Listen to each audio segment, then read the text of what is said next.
Hey guys, how are you all? Welcome back to my channel. Today we will see what if Naruto neglected by family Zanpakuto. If you enjoy then please like, share and do comments. Uzumaki Naruto had been sitting on the top of the one of many trees that were in training ground 7. His eyes were red from crying so much as he had been dealt a blow from his heart. Normally he would be sitting on the top of Yondaimi's head whenever he had felt troubled in his life. But now that was no longer an option anymore, as he had learned that the man he had admired and idolized had in fact been his father. Who along with his mother is also still alive while taking care of his little sister outside the village of Konoha. It had felt like someone had taken a hot-bladed kunai and repeated to cut along his skin. Of course he knew from experience how that felt on his 8th birthday when he was tortured in the streets. Now however was a different case because the pain of what he came to know was one of heartbreak. But it was not just his family that he had just found out by accident that they were indeed still alive along with his godfather and grandmother. No, this time it was far worse because the man he had seen as a grandfather had just been lying to his face for so long. Naruto had looked up at the sky that loomed above him while seeing a flock of birds flying over the village as a memory came to him. Flashback. Naruto was sitting on a couch in the Hokage's office as he was drawing in a folder that Sandaime gave while glancing at the aged Kage a few times. Sarutobi had been wondering what the boy was doing as he looked to be taking a serious interest into what he was doing. As much as he wanted to go see what the blonde was doing, that gave the said child a determined look on his face. He had to curse his luck with his paperwork that was looking more like a losing battle. However, he was soon brought out of his losing battle with every Kage had to face by the sound of the small blonde child's voice. Ji-chan? Naruto said as he looked at the elderly Kage with a curious look before Sarutobi smiled at the blonde.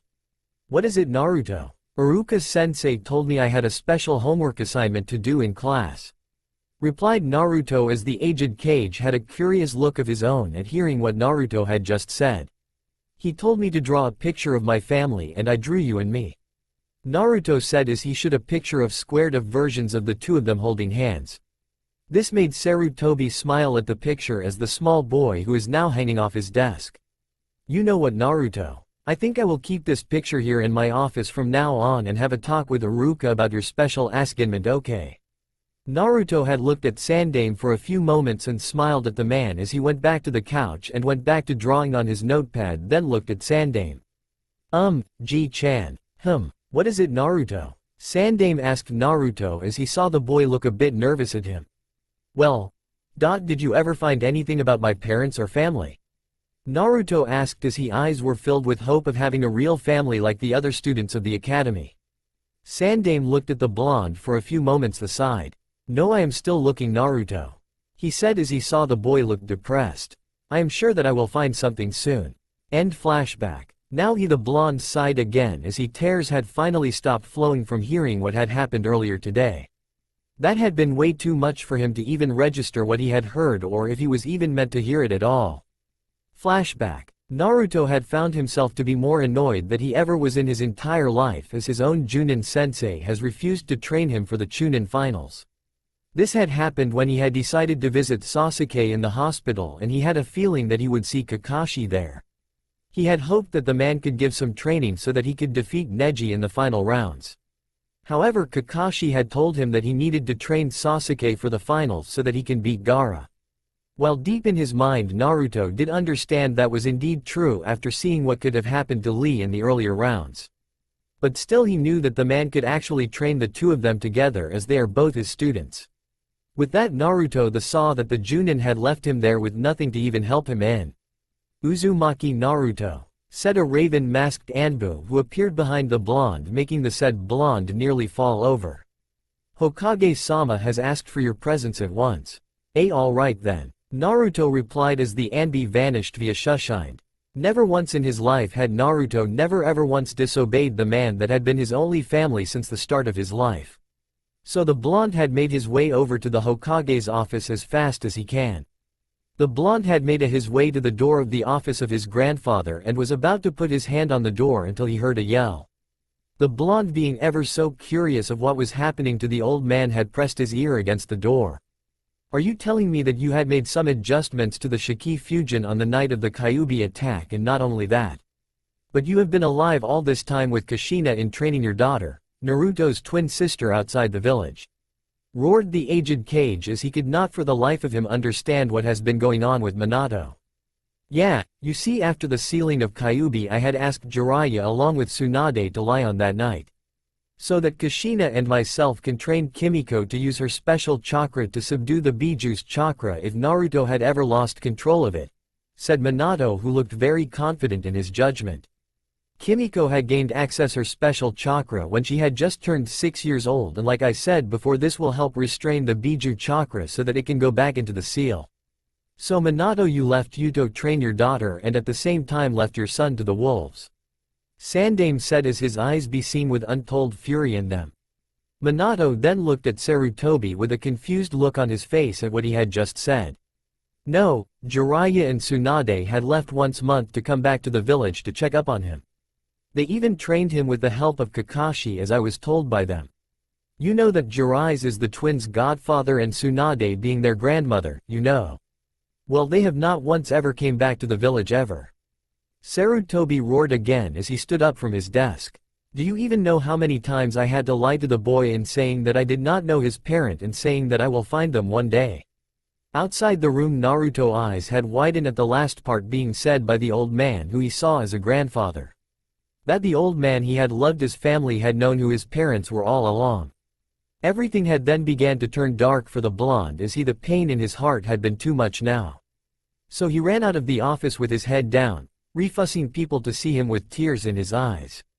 End flashback. Naruto had stayed in the tree where he could let his tears fall freely as he could not go to the top of the Hokage monument like before.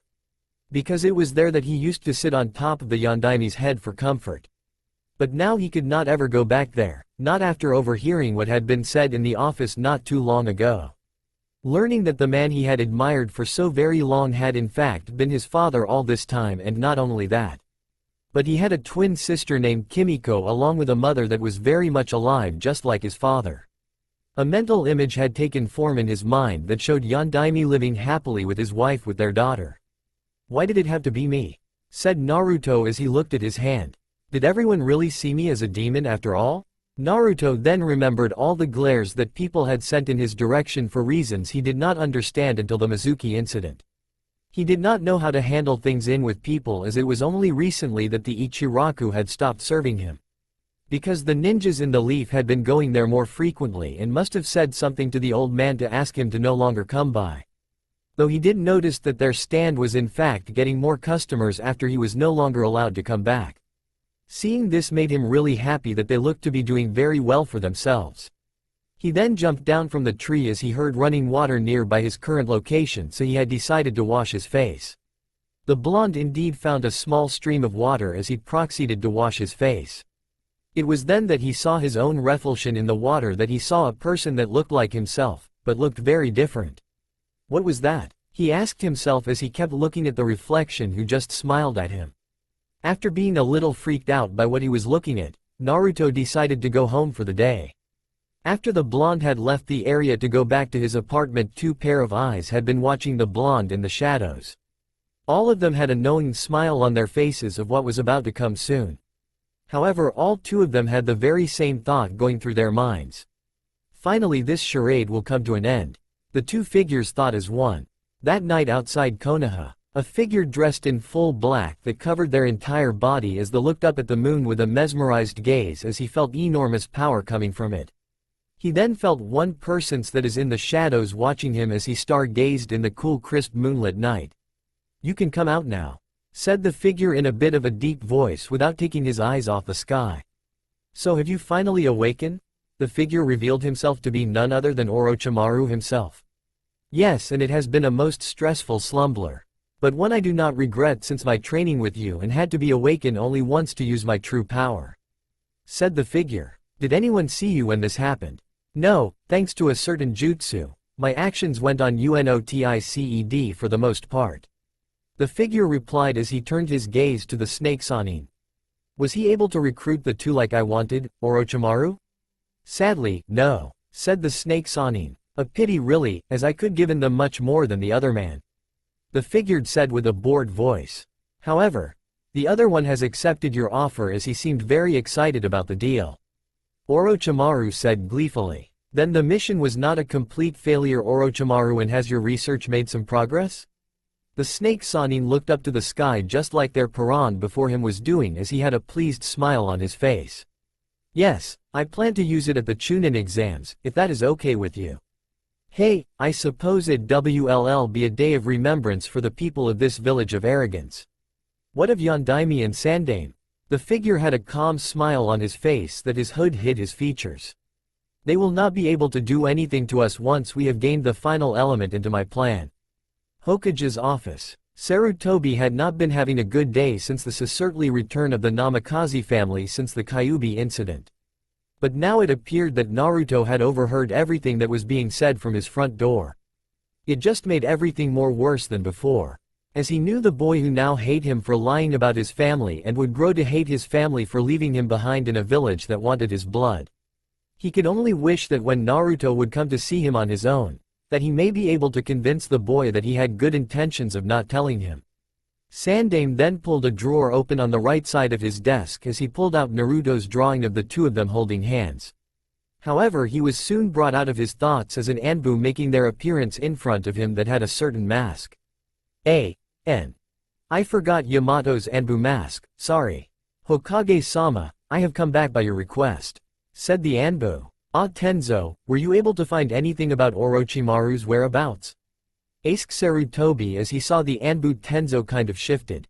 Hi, we had found a very well-laced genjutsu in the Forest of Death, that not even Anko had noticed. The area showed SG-ins that the man had been living in the village for 5 or 6 years. What? Shouted Sandaime as he had risen from his chair as it already did some of the ninjas in the building as they had all rushed into the office. While the aged Kage ran a hand through his gray hair with a headache coming on him. Orochimaru. Why have you waited at this point in time when you could have placed the curse seal on Sasuke anytime you chose? Just what is it that you are really after? The next day, Naruto had been looking around the village that is his home with so many thoughts going through his mind. He had come to the thought that if he wanted to prove himself in Chunin exams then he would need a new attire. So he had decided to disguise himself in a henge as he went to one of the many ninja gear stores. He was welcomed into the store happily as he looked around the clothes that looked sturdy for battle. After a long while Naruto had finally saw an outfit that seemed to speak out to him as he picked it himself, then paid for it. He then had walked out of the store as he came face to face with a girl with long red hair that reached to her lower back. She had a skin tone that almost matched that of his teammate Sakura. He noticed that the girl had dark blue eyes as she looked at him with a shocked expression on her face. This was girl who Naruto had never met was in fact his twin Namikaze Uzumaki Kimiko. Kimiko was dressed in a skin-tight shorts with blue ninja sandals on her feet with white tank top on and wore a orange short-sleeved shirt over it. From the moment she had seen the boy in front of her, she knew this person was indeed her twin brother, Naruto. Of course she knew that he did not know this at this point in time. She had never heard anything about him except that of what Sandaime had told her family that night they made their return to Konoha. Sorry, but I have to get home to get some stuff ready for my training for the Chunin finals, later. Naruto said as it was not a total lie because he did need to train. But he also wanted to try on his new clothes as well. Wait, Kimiko said as she saw the blonde turn around. Do you think it would be alright to train with you? Sorry, but I want to keep my training a secret so I can surprise everyone in the finals. Naruto said as he felt a pull deep within himself. Nah, it's okay. Kimiko smiled as she saw the blonde smile back at her. Well, I hope to see you shows your strength at the finals. With that said, the two had went their own ways. With Kimiko. Kimiko had arrived at the home of her father as she had been sitting with her parents while telling them that she had seen her long-lost twin brother coming out of a clothing store after dispelling his henge. They were a bit surprised to find out that he looked a lot like Minato with the exception of having whisker marks on his face and was wearing an orange jumpsuit. She had told them that he was planning to go train himself for the Chunin finals. Which had upset Minato a lot as he was wondering where Kakashi was at this moment and why he was not helping his son. He more than anyone wanted to rush over to his son's apartment to help him in his training for the finals and hopefully find out why Kakashi was not doing his job or his sensei for that matter. But Sandaime had forbidden them from having any contact from Naruto. After he had told them that the small blonde had heard the entire conversation of that day in his office. In his heart he had a feeling that what he was planning may hurt his son in more ways than one. But reasoned himself that this was the right choice to make for both of them, and now he knew that he had been doing the exact opposite of a parent. That was not protecting their child from harm. Instead they had flat out left him to some people who could be called the demons themselves. Did he sound angry, Kimiko? Minato asked, who saw his daughter shaking her head. No. But I do not think he even knows what I look like either, replied the red-haired girl, causing her father to sigh as he knew that was true. Do you think he will be able to forgive us, Minato-kun? Kushina asked. Honestly, I would not blame him if he didn't, said the older blonde, as he really found himself to be defeated in this matter. Chunin Finals. Naruto woke up early for the day where everything was in would be known to the entire villagers of Konohagakure no Sato about his father. He then was told by Sandaime that his match would be last. Thinking that Naruto needed a bit more time to emotionally prepare himself in his match against Neji. Naruto had wanted to argue that he is feeling alright enough to go into his match, only he then saw that he was in no place to argue with the aged Kage. The blonde then looked down onto the arena to see two people were not present for the finals. One being the genin from a new village of Oto, which became Orochimaru's village to get information on the ninja world while staying in his former home. While the other he had expected to be late was Uchiha Sasuke due to his sensei, that is his father's student Hitaki Kakashi. Naruto then decided to make his arrival with his new look as he jumped down to the arena. Everyone had become stunned at the new person who had just arrived in the arena from above. The person had on all black with a matte thing color face mask that looked like Kakashi's own mask. The coat he wore looked like the one Ibiki wears from T and I Anbu division of Konoha. A.N. Look up Homura from Sekirei. Naruto looked at everyone who did not know that it was even him, with the exception of Kiba, who had figured out who this new person was from his scent, as he looked a bit concerned for his friend. Kushina had noticed his blonde hair that looked the same color of her husband's and knew that the person who is standing in the arena is her son. However, the one she had noticed about her son was his eyes that seemed so very different from what Sarutobi had explained to them. In fact, they looked like that of a person who has killed other human beings before, and it was frightening to her. Minato had similar thought to that of his wife's thoughts were at the moment. He could not get over the face that his son was a carbon copy of himself, with the exception of having whisker mark on both his cheeks that he had seen on the night of the sealing of the fox. However, he then noticed that people were now looking to Sandaime as he raised his hand. Now, my dear people and visitors who have made their way to watch today's event. Sandaime began as he had everyone's attention on himself. Now first I would like to congratulate the finalist for making it this far into the Chunin exams. Now before we begin, I have a few very important announcements to make for everyone present. The first is that the first match between Uzumaki Naruto and Hyuga Neji will be pushed back to the last match, or how I deem it. Now on to the second piece of the finals, which I will now say is that no one is to forfeit their match no matter the circumstances, said the aged Kage as the team of Suna scowled at this piece of news. And finally is that our beloved Yondaime Hokage is returned back to the village, due to making new adjustment to his seal. Hearing this, the people of the village started to gasp for a few seconds, then cheered at having Minato back. While some people were saying that it was a matter of time for the demon to finally pay for his crimes. Now I will let Namikaze Minato say a few words. Naruto only scoffed at the man as he looked a bit nervous at the people who were waiting for him to speak. Well, first of all I would like to say is that, I am glad to be home, said Minato, who then saw the people cheer even more so. Now that is out of the way, I would like to know why this village has not done what I had requested in seeing Naruto as a hero, yelled the angered blonde as he saw the people cringed and shocked at why he would be angry. I have it on good information that you people have done everything you can to make my son's life as miserable as you possibly can. Hearing this caused the people to become even more shocked as their beloved Hokage called Naruto his son. Most people had said that the demon just took the shape of Yondaime to mock them, as they found it to be more fuel for their hate. While Naruto for his part had his eyes closed as he chose to no listen to his estranged father become angry. Minato had continued to yell at the people for doing everything they could think of to break his only son, and from the looks of it, had succeeded in that matter. People then began to feel even more regret for playing a part in Naruto's bad life as they could only feel shame. However, everyone was then shocked that the boy in question had made his way to the waiting area for the contestants of the finals. The Namikaze family were also shocked as their own family member showed no signs of even caring what was taking place. Naruto had taken a seat as he watched the matches go on with no real interest on his part as he watched Kankuro being defeated by Shino. While he was a bit surprised at the outcome with the Aburame's skills in strategy, he could not help but point out the weakness in Shino's ability to fight opponents that will have learned of his clan skills with bugs.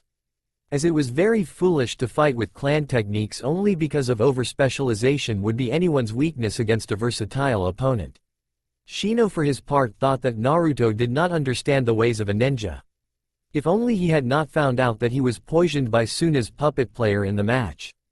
He then continued to watch Shikamaru's match as he had suspected that the lazy genin was in fact a master of strategy and thought that if he had not applied himself more then anyone he would lead will pay the price. It is a harsh lesson that the lazy genius would have to learn eventually in his life. Then it had came time for his match against the Hyuga prodigy of the clan that had built up in arrogance along with the Uchiha clan. Neji had walked down to the arena grounds that had some debris due to Kankuro's match against Shino. However, Naruto had appeared on the grounds before he even took his first step down the stairs. People were shocked to see that the son of Yondaime had moved so fast that no one could even register it. Neji was shocked as well as he saw that this year's dead last moved faster than any Shunshin he had ever seen. The moment he stood in front of the masked blonde, was the moment that Kakashi had made his appearance with Sasuke who was wearing a new outfit. "Yo, are we late?" Kakashi asked as he looked toward the proctor who had a senbon in his mouth.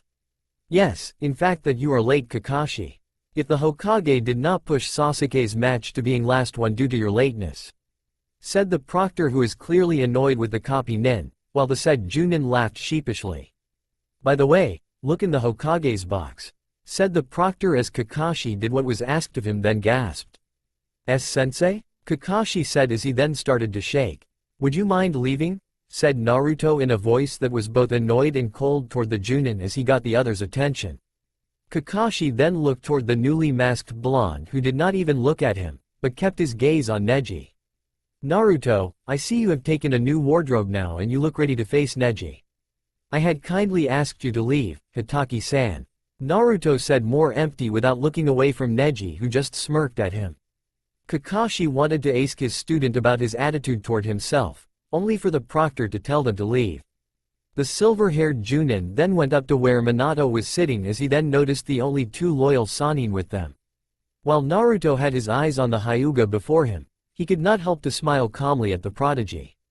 Once the proctor had started the match, Neji had closed his eyes believing that his match was destined to be his and decided to voice his opinion. "Fate has decreed that you shall lose this match, Uzumaki Naruto," Neji said as he was still smirking as he activated his Byakugan in hopes to intimidate the blonde or make him lose his focus.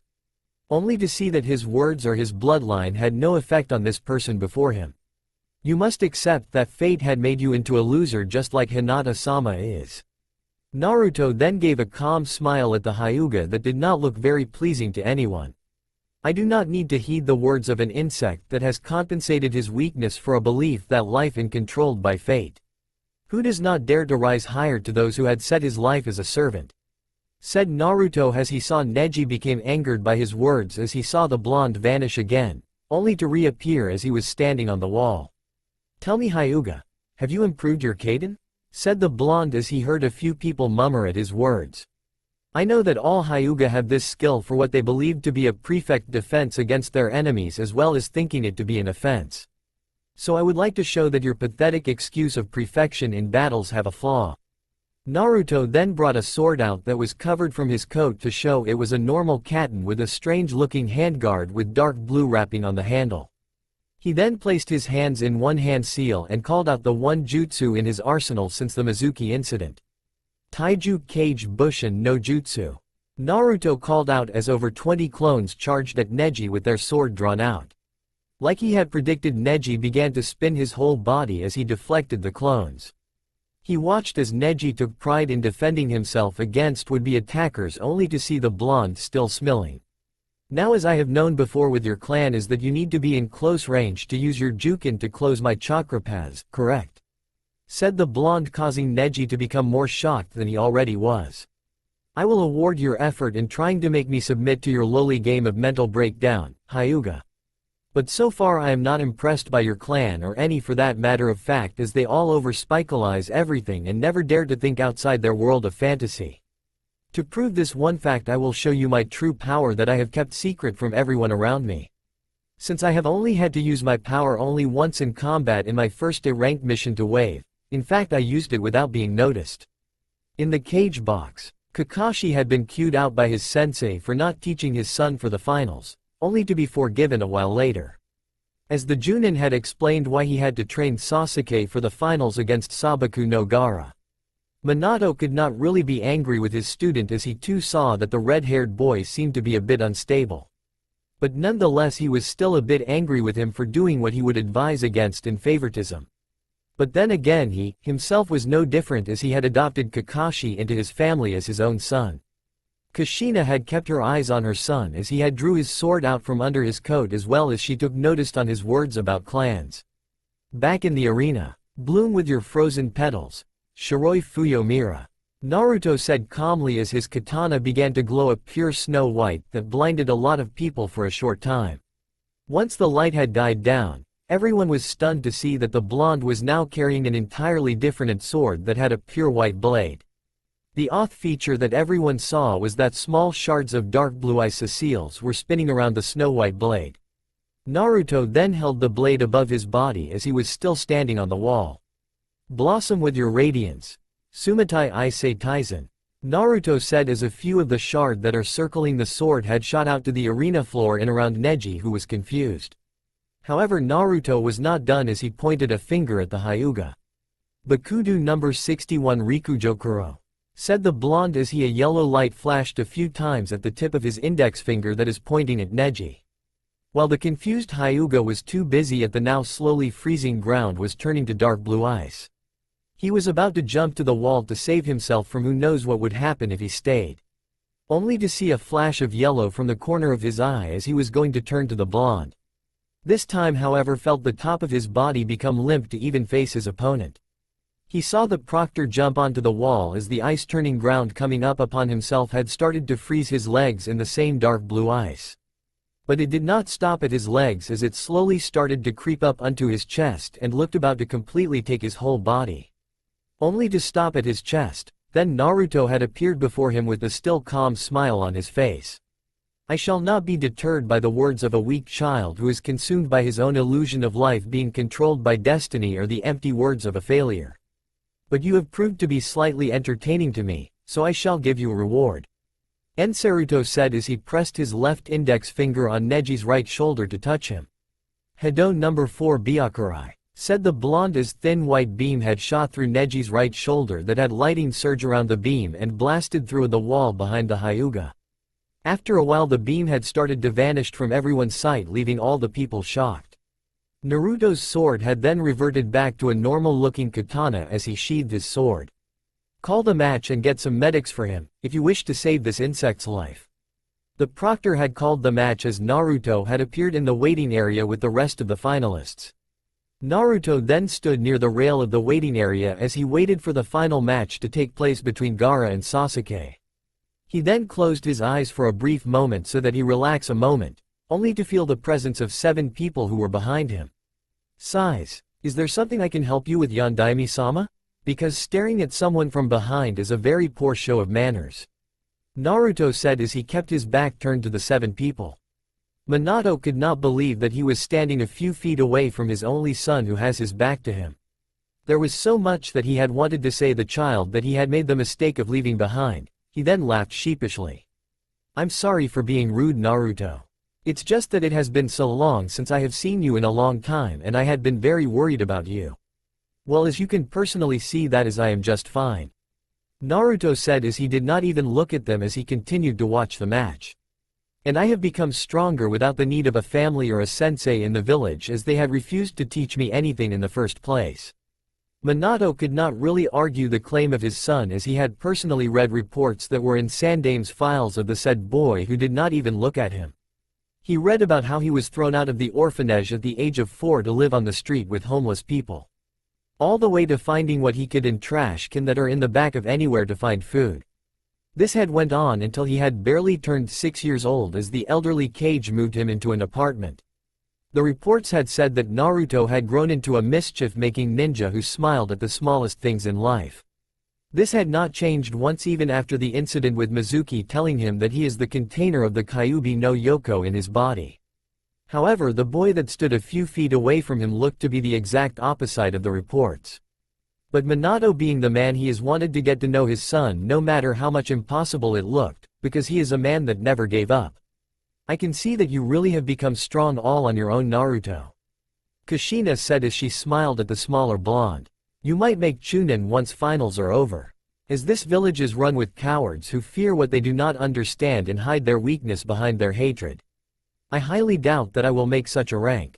Naruto said gently toward his family, but the gentle voice was cold. However, such things as ninjas and ranks mean nothing to me, as it is only a hindrance in life. So once the finals are over, I will quit being a ninja. This had made the Namikaze family look at the Naruto with looks of shock on their faces along with utter confusion. I know more than anyone has ever let on, Hitaki.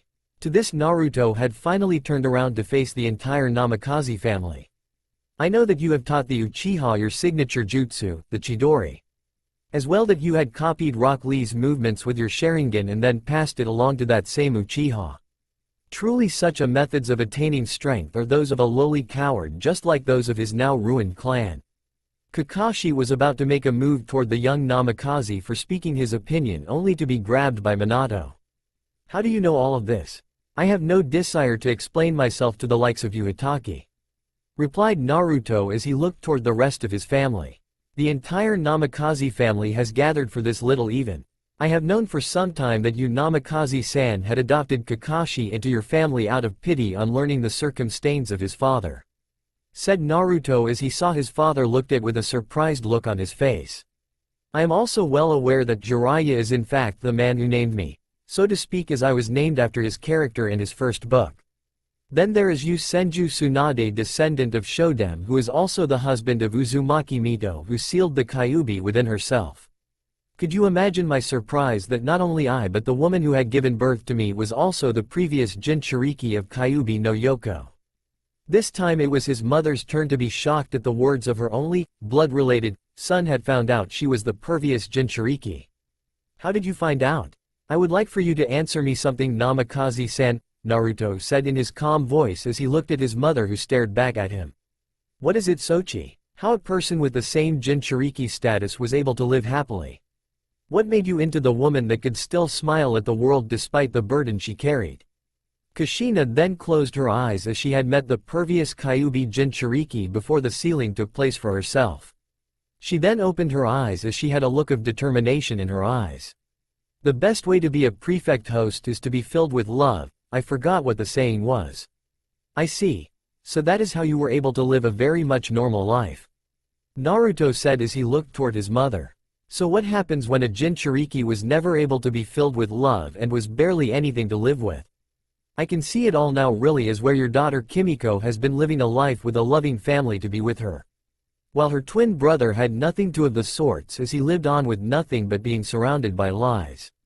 Jiraiya was about to say something to the godson he never visited throughout his entire life, as he spent time with his favorite student's family, only to be stopped by Minato hold his hand up with his eyes showing so much pain for his decision on leaving his son. Naruto then took his face mask off so they could see the whisker marks on his cheek. Gaara, also being a Jinchuriki himself, had enhanced hearing due to the Ichibi being sealed inside himself, had stopped fighting with Sasuke. He then turned around to see from the side of the blonde genin had the same eyes of pain and hate inside, that are very much like his own. The red-haired Suna genin then called his sand back into his gourd, as this had seemed to confuse Sasuke a lot. Gaara then turned around to the Uchiha with his glass-like gaze. You won this match, Uchiha Sasuke. I forfeit, said the redhead as he started to leave through the arena entrance. With that said, Sasuke had looked up into the waiting area and saw the Naruto with eyes that looked devoid of life. However, the said blonde had vanished, then reappeared from behind the Uchiha as he felt his breath on his ear. Always the favorite of Sensei. Sasuke, said Naruto as it caused the Uchiha to jump forward. Damn Dobi, don't do that. Sasuke said as he saw his teammate just blankly stare at him with his sword drawn out as it was in that strange form again. Just as then between the two boys a hand had quickly become covered with that same dark blue ice that had appeared earlier in Naruto's match. Sasuke being a bit confused as he saw the entire arena had become an ice prison that kept everyone in place. Just then a black swamp-like circle had formed between the two boys. As a pale hand had emerged from the black substance along with another hand and had begun to rise up from the ground. Long black hair had been seen as a head rose from the darkness with a pale-skinned man with green snake-slitted eyes to reveal Orochimaru. By this time everyone had begun to panic upon seeing the snake Sannin make his appearance in the arena. Sasuke had begun to tremble before the Sannin as Naruto, who still had his blade out, had then calmly smiled at the man. "I trust that you have taken in the sights of this village?" Naruto asked as he then turned his gaze on to the frightened Uchiha. "Kukakuku. Why, of course." Orochimaru replied as he looked toward the blonde, who did not even look the slightest worried about the missing Konoha nin. "Of course I wanted to visit my old training grounds for a bit of reminiscing of my old teammates," said the Sannin as he looked up to see the scowl on the faces of his former teammates. In a split second the three ninja had found themselves to be surrounded by 14 Anbu who had their weapons drawn out. This had caused Sasuke to look all around himself to prepare for the worst in case that he and his blonde teammate were to help on in the battle. However, just as the Anbu were about to make a move on to the missing nin only for blood flying in the air to stain the grounds, Naruto looked at the people who began to fall down to the grown dead before them. Danzo, who had been silently cursing at Orochimaru for not doing as he was told as he had been in on the invasion plot. Only for the destruction of the village so that it would allow himself to seize power to become Hokage. However, the Warhawk was now seething at his plans were falling down before himself. Having enough of this, he motioned for his rude Anbu to move in to kill the man and Naruto while he was at it. However, his personal Anbu had met the same end like the ones that were under Sandame's command as more blood was spilled. Only this time two people had made their appearance in the stadium grounds who stood by Orochimaru's side. One was wearing a black high-collar cloak that had white outlined red clouds on it. The second person looked to be around Naruto's age as he was wearing an Anbu mask as he is covered with a black cloak. Danzo had recognized the mask as it belonged to one of his subordinates in his root division. Uchiha Itachi. Sasuke yelled as he charged his Chidori up once again as his anger had fueled his power once more again. "Today I'm going to kill you." Once the jutsu was fully caged, Sasuke ran toward his older brother while the ground was being torn by his Raiden jutsu as people were in awe. He then thrusted an attack into his brother's chest where his heart is located as he felt the man blood run over his hands. Only to see that Itachi had a small smile on his face as he was trying to figure out what this meant. Until he felt the coldness around his legs for some unknown reason. Sasuke then looked down to see his legs were covered in that dark blue ice that was used to entrap Neji in his teammates' match. He then looked to see Naruto looking at him with eyes that looked far more cold than his older brother's. "Are you preparations ready?" Naruto asked as he looked over to Orochimaru, who had a smile on his face as he nodded his head. "You may proceed," said the blonde, who then finally sheathed his sword on the side of his left waist. Upon doing this one action, the entry stadium were now in shock to see that Kushina along with her daughter were on the arena grounds in front of Orochimaru. But the 6 people were imprisoned by the same dark blue ice all around themselves as Orochimaru held Kushina by her neck. While Itachi along with the young Anbu were holding Kimiko down in their grip. Naruto himself had begun to walk over to his mother with his hand stretched out over where her heart is located. His hand started to turn into wood as he placed his hand on her right breast, and once his hand had made contact with her, a bright light had nearly blinded everyone all around in the stadium with the exception of 4 people who did not seem to care. Naruto had begun to withdraw his head as a stream of rainbow-colored chakra began to withdraw from Kushina into Naruto's hand. This process had kept on going for a few more minutes until the last of the chakra had finally been drained from his mother's body. While this happened, everyone could only look on helpless at what was happening to a kunoichi who had been a role model for younger generations. Orochimaru had finally the woman go from his grasp as he watched Naruto walk toward his sister to repeat the process. Once Naruto had finished with his sister, the two people who held Kimiko in place dropped her to the ground looking severely weakened like the older woman. Naruto, seeing the had, smiled calmly to look at his once family. "I am very surprised to see that you two are alive," Naruto said as his smile did not falter even after his ice prison had dropped to the ground. "I will admit that even I did not know what would happen after I had taken your special chakra from your body, and I am very mildly impressed that you have survived this little experiment of mine. Since you two are the first to live through this extraction process like a few other people who too shared this chakra of yours." Hearing this caused Kushina's eyes to widen as she came to realization that she was not the only one who lived after her country was destroyed. However, she then became sad as she heard that from her son's words that others did not live through his process. She had started to cry out toward her clan that had met their ends at the hands of one of their own. "Ah, it seems that we did not have to use brutal tactic to acquire this little item, as it was something that I needed down the road," said Naruto as he held out Shodem's stone pendant. "It seems that it was a wise choice to follow through with your plan, Naruto-kun," Itachi said as he too was looking at the blonde with calm eyes. "I did not think that Tsunade-san would ever pass her grandfather pendant to anyone. Not after the incident with her brother being killed and then her lover," commented Orochimaru as smiled. "Don't you dare speak their names, you bastard," yelled Tsunade as she looked at the snake Sanin. "It seems like the old witch does not like you talking, much less living, Orochimaru-san," the young Anbu said as he looked toward the snake master. "The story of my life," replied Orochimaru as he looked to Naruto. "Which will come to an end today," Jiraiya stated as he was getting himself ready for any kind of a fight. Naruto grinned a little as this had got the attention of the ninjas around them.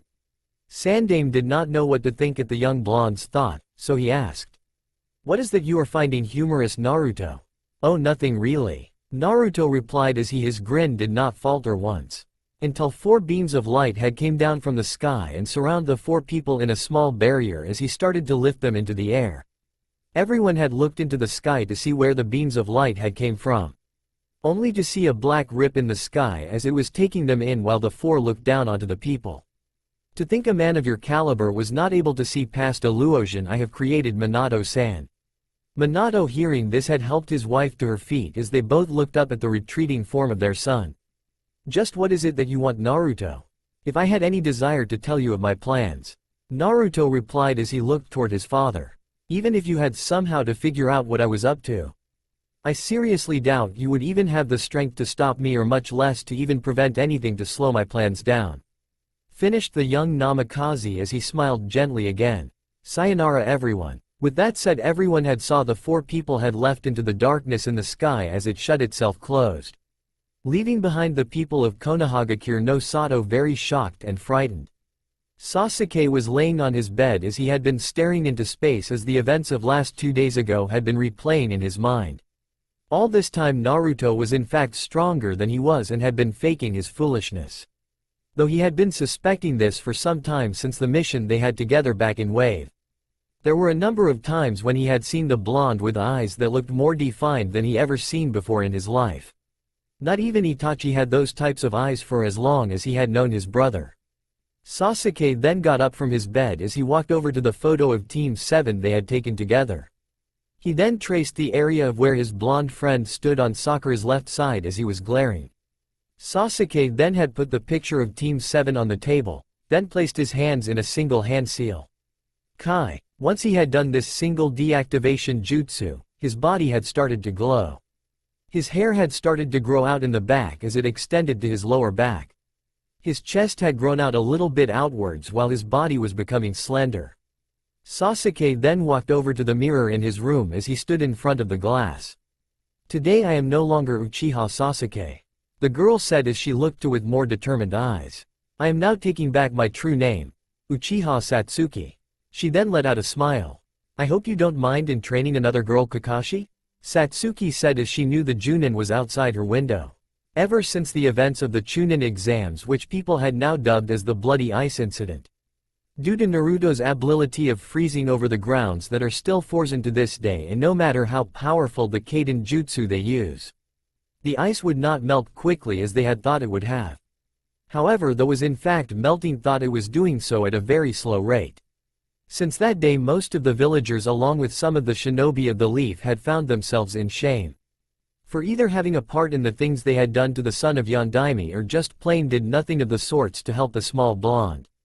However, the people had become more frightened than anything else because they had seen the power that Naruto was capable of, and the thoughts of him coming back for revenge had been engraved in their minds. Unknown area. A single figure could be sitting on a marble throne-like chair in front of a few people who had arrived in the building 2 days ago. This figure had blonde hair that was no longer spiky as it used to be in his former village. He wore a black face mask that hid most of his facial looks with the exception of his eyes. That were in fact a brilliant bright blue that looked very much devoid of human life in them. He then looked down to see people who stood in front of him. The two he knew to be none other than Orochimaru of the Sannin and Uchiha Itachi of the former Uchiha clan. While another was a boy looking to be the same age as Naruto, who was wearing a blank Anbu mask on his face. The other had grayish hair that is combed back as he had a red three-bladed Sycthe on his back. Naruto then looked the two new people that had joined him in his plans for a future that will be readed in his own vision as he let out a kind smile. "I am very pleased that you have decided to join us, Hidan," said Naruto as he looked at the man who grinned at him. "Hey, Itachi had told me that you had a means to make me more stronger than I am now, and with the promise of letting me fight battles where I do not have to hold back like those Akatsuki bitches," said Hidan as he had been annoyed that the organization pretty much told him that he could not fight to his heart's content. Naruto's kind smile had not faltered on his face. "Indeed, I can provide you with what you want, Hidan. I will allow you to fight however you wish to and make you stronger than ever. All that I ask for is that you must follow my orders and you give me all the information you have on your former allies in Akatsuki." "TCH, that's it?" Hidan asked as he saw the blonde nod his head and made the Jashin follower laugh insanely. While Naruto looked to the young Anbu who still had his mask on. "Please remove your mask, Anbu-san," Naruto said as he watched the boy do what he asked. "I am also happy that you have accepted my offer that Orochimaru had extended to you on my behalf." The Anbu looked at the blonde with a blank facial expression as he had very pale skin and short black hair. "Orochimaru-san had told me that he could remove my seal that was applied by Danzo-sama." "You are correct," said Naruto as he looked at the boy. "I will also extend the same offer to you just as Hidan was with the same conditions. Orochimaru had also informed me that Danzo had never given you a name." "Hi," the Anbu replied. "When can I have the seal removed from my body, and if it is possible, could I join you in your battle? I foresee no reason for you not join me," said Naruto, who was left with a thank you from the Anbu. "Oi, when can we go making me stronger?" Hidan said as he was eager to be done with new strength as he saw Naruto smile at him. "Very well, Hidan," said the blonde as he got up from his marble throne. "Orochimaru, would you be kind enough to take our young friend to your lab to remove his seal?" Orochimaru had licked his lips in wanting to see the workings of the seal that Danzo applies on his subordinates. "Yes, Naruto-sama, now follow me, young Anbu," Orochimaru said as the Anbu had gone with him out of Naruto's throne room. "Itachi, Hidan, follow me," Naruto said as he began to walk to the back. "We will do the procedure for you at once and you welcome into Kaitengakure no Sato." Time skip. 2 weeks later.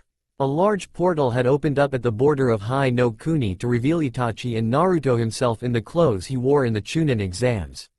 While Itachi was wearing the Anbu-style pants with matching sandals. While he had a sleeveless high-collar shirt with some long black gloves that went up past his elbows. The Uchiha also had a katana strapped on his left hip. Itachi stood by Naruto's side with a dull bored expression on his face. The people of that will be heading to Konoha for aid to help protect their film shooting shall be arriving soon. Naruto had walked over to the rock as he had sat himself down in a meditative fashion.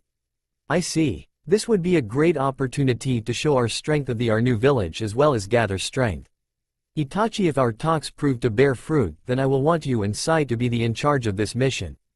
"Hi," Itachi replied, "but I also want you to find people with potential to join our village along the way and send them to me through a Garganta," said Naruto. "Naruto-sama, may I ask a question?" Itachi said as he was curious. What is it that is on your mind? Why would these people accept our help then have Konohas as they had intended? Naruto had smiled at his second in command. Because we shall give them a test of out strength and unlike Konoha. We shall take the mission without any means of a reward like most villages who believe that money is the source of power. I see. Am I correct to assume that you wish for me to display a small fraction of my power? Yes, you are correct, Itachi. Naruto answered honestly. I hear that Kakashi had gotten a replacement from the Fire Temple to join his team a week ago. Yes, I too had heard this rumor as well. Itachi said as he watched for the people who were to arrive at any time. I am going to have Hidan make a visit to the Fire Temple to retrieve a scroll that may hold valuable information locked away deep in the temple itself. Said Naruto as this had caught Itachi by surprise for a moment. They are finally coming into view now, let us give them a warm welcome, Itachi.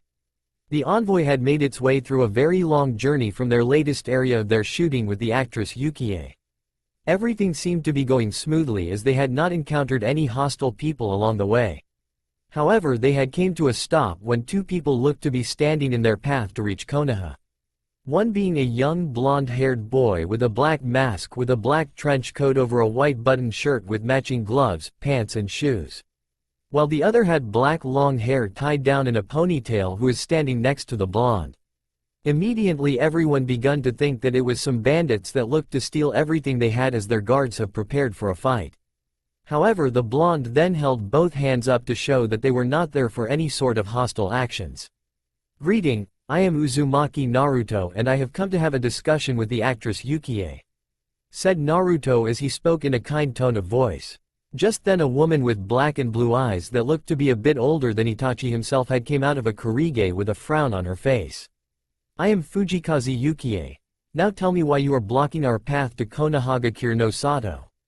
She asked, demanded. I hope you do ACCPE, my sincerest apologies Fujikaze-san. Said Naruto as he approached her. But I would like to make a better business agreement than one your producers could make with Konoha. Just before Yukie could say anything to the two ninjas, her director had came out from the back. I want to know how much you will be asking for if we were to hire you for your services. Naruto had smiled kindly at the two again. You can rest assured that in my words that we are not going to do this mission money or any kind of reward. Well, your offer is very tempting, Naruto-san. Said the director as he then gave a serious look on his face. But as tempting as it is, would it be any trouble to ask a demonstration of how strong you are? Not at all. Itachi, could you show them your Sero? Naruto asked. As you wish Naruto-sama. Replied Itachi as he held his hand out and pointed his right index finger as what to be a blue-green-like light began to charge at the point of his finger. Then offer a few seconds of the light gathering to the point of his index finger. A large beam of light had shot out from the said finger in a massive blast toward the mountain that was in southern direction of themselves. Once the beam had finally reached the mountain, a burst of blinding light had erupted from the attack. Naruto along with Itachi had CKOSED their eyes so that the light did not irritate their eyes. Once the blast had finally died down, the Yukie's entire caravan, which included herself, mouths had dropped from the display of power. They had saw the lack of a mountain in the southern area where the attack was shot off from the black-haired teen who still had a bored look on his face. Naruto on the other hand still had that kind smile on his face that could be seen through his facial mask. I trust that we have proven that be of use with the level of strength that Itachi has proven. He said as the entire crew gave looks of complete safety that the two ninjas could give. The director had came up to the two former ninjas with a big smile on his face as he shook Naruto's hand. Yes, you guys are definitely hired for the job, and did you really mean that you would do this free of charge? He asked to make sure as the blonde had nodded his head one more time. Thank you. With Itachi here and you not charging any money than what we were going to off Konoha for their ninjas. I think our budget is just greatly expanded tenfold. Again, thank you for helping us. Naruto had chuckled a little bit at the director who then went look toward Itachi. Itachi, I will leave the group in your care and I will send Sai to aid you in this mission. Said Naruto. Hi, Naruto-sama, was Itachi's only reply as he watched his master leave into the forest for him to go through a garganta back to their homeland. Back in Konoha, at the same time of Itachi's Sero. Minato was sitting at his desk as his killing intent was just flooding the entire room of the ninjas and kunoichis who had played a part in his son's abuse. The man had taken out a tri-pronged kunai ready to kill anyone who would be brave enough to call Naruto, demon, in his presence. However, it looked like no one would dare try the chance in front of the yellow flash. Minato had begun to read out his son's medical record for the ninjas to hear. Once he had finished reading the files, he found himself clutching the kunai in his hand and wanting to kill them. However, a powerful shockwave had started to shake the entire village to the point where some buildings looked to be in shambles of the said blow. Once the shockwave had finally stopped shaking the entire village, Minato had a feeling that what had created this power tremor was by natural causes. Anbu, he called out, and 4 Anbu had appeared before him kneeling. I need you to search the entire land of fire to find anything that caused of what shook the village, and be quick. After the Anbu had left, Minato looked at the people who were still in the room with a shocked looks on their faces. You people will assist the Anbu in this mission and do not come back until you have found something for this occurrence. The ninjas had left in a panic to join the search team, then wait for the Yondaime to change his mind. As the said man sat back down in his chair trying to shake this feeling that had come over him, and it did not help matters that today the princess of Yuki no Kuni was to arrive in the village. Elsewhere, on an island northeast of Oni no Kuni, Naruto had arrived back on his island that was nearest to Oni no Kuni, that where one of Orochimaru's safe house was very secretly hidden. The blonde had walked into his meeting room where only he would have to call a meeting. However, he would do no such thing, as Itachi was now on a mission to Yuki no Kuni at the moment to talk of war or anything of that kind. However, he then looked at the displaying garganta that showed 2 girls who had his interest. One being a girl who had a part of her face and her neck wrapped in bandages, who was at the time being violated by an older man. It was not that the girl in being easily completely submissive that had his interest. No, it was the fact that thanks to Orochimaru, who had long abandoned his lab in Sea Country, but still had monitoring seals in the entire lab that showed him what made the blonde want from the girl. As he watched another video feed from the garganta that showed the girl could transform her entire body to take advantage of water. This was what Naruto found unkey in the standards of water, but also in wonder what would happen if he increased her abilities using his newly I-team he created from the special chakra of the Uzumaki clan that he now named the Haugoku. Naruto then turned to the next garganta monitor that showed a girl who was training to her body's extent. This girl looked like she was ready to lose consciousness due to overexerting her body, as she had fallen to her knees with a look of self-loathing. Naruto had in fact met this girl on a few occasions, as she really had no ill feelings toward him whatsoever. Nor did she help him when he was playing his role of being a complete imbecile. However, she a great amount potential, as he then watched the girl struggle with her own training. Ah, you look to be in serious thought, Naruto-san, said a voice who had a hint of joy in its tone, though it seemed to be also a tone of curiosity as well. Why is it that these 2 girls have caught your eyes? Naruto had chuckled at what was said to him from the voice. That is hardly the case, Sai. But it is also half of the truth, said Naruto as he turned around in his seat to face people who were now in the room. I have 2 missions, one for Sai to help Itachi guard the princess of Yuki no Kuni, while I need Hidan along with Orochimaru to head to the fire temple to retrieve a certain scroll hidden in the temple itself. What could possibly be of worth at some fucking dusty temple? Hidan asked as Naruto's smile had gotten a bit wide, then replied with, the true forbidden scroll of sealing that Konoha is so proud of. This had made Orochimaru's eyes go a bit wide in shock to this revelation from his master, as became very interested on how the blonde knew this. How are you certain of this, Naruto-sama? Naruto had leaned back in his chair while the ones who served him were waiting for an explanation. While I had been in my slumber and my alternate self was with the Sandaime in his office, I had to help him with some of his paperwork, which I had found amusing to watch him suffer at the tedious workload. But I am getting off track with the story. Anyways, it was on one of the days that while helping Sandaime, he was called in for a council meeting of some unimportance. The elderly man had asked me to place some of the pawpaws in one of the shelves in his office, in which I did. However, while finishing up my work, a scroll had dropped from behind one of his family pictures. The scroll had opened up, and while my foolish self tried to read the entire scroll, he found the task to be more than difficult for his understanding. I however was able to read the scroll with ease through my alternate self's memories. Naruto finished as he told his story and scoffed. To think a ninja who is at cage level would hide something of great importance in such a simple place. But then again, sometimes the most difficult things to find can be right in plain view without anyone knowing the wiser. Surely going after the scroll is of most importance, Naruto-sama. Orochimaru started as he felt there was another reason behind the blonde's plan. Do forgive my questioning of your decision, but I feel that there is another purpose in going to the fire temple. Naruto had shrugged a bit as his smile did not falter. Truly Orochimaru, you are very perceptive, and yes, there is also another reason in going there, said Naruto as he pulled a bingo book out from his coat to show a bald man in the picture with a very high bounty.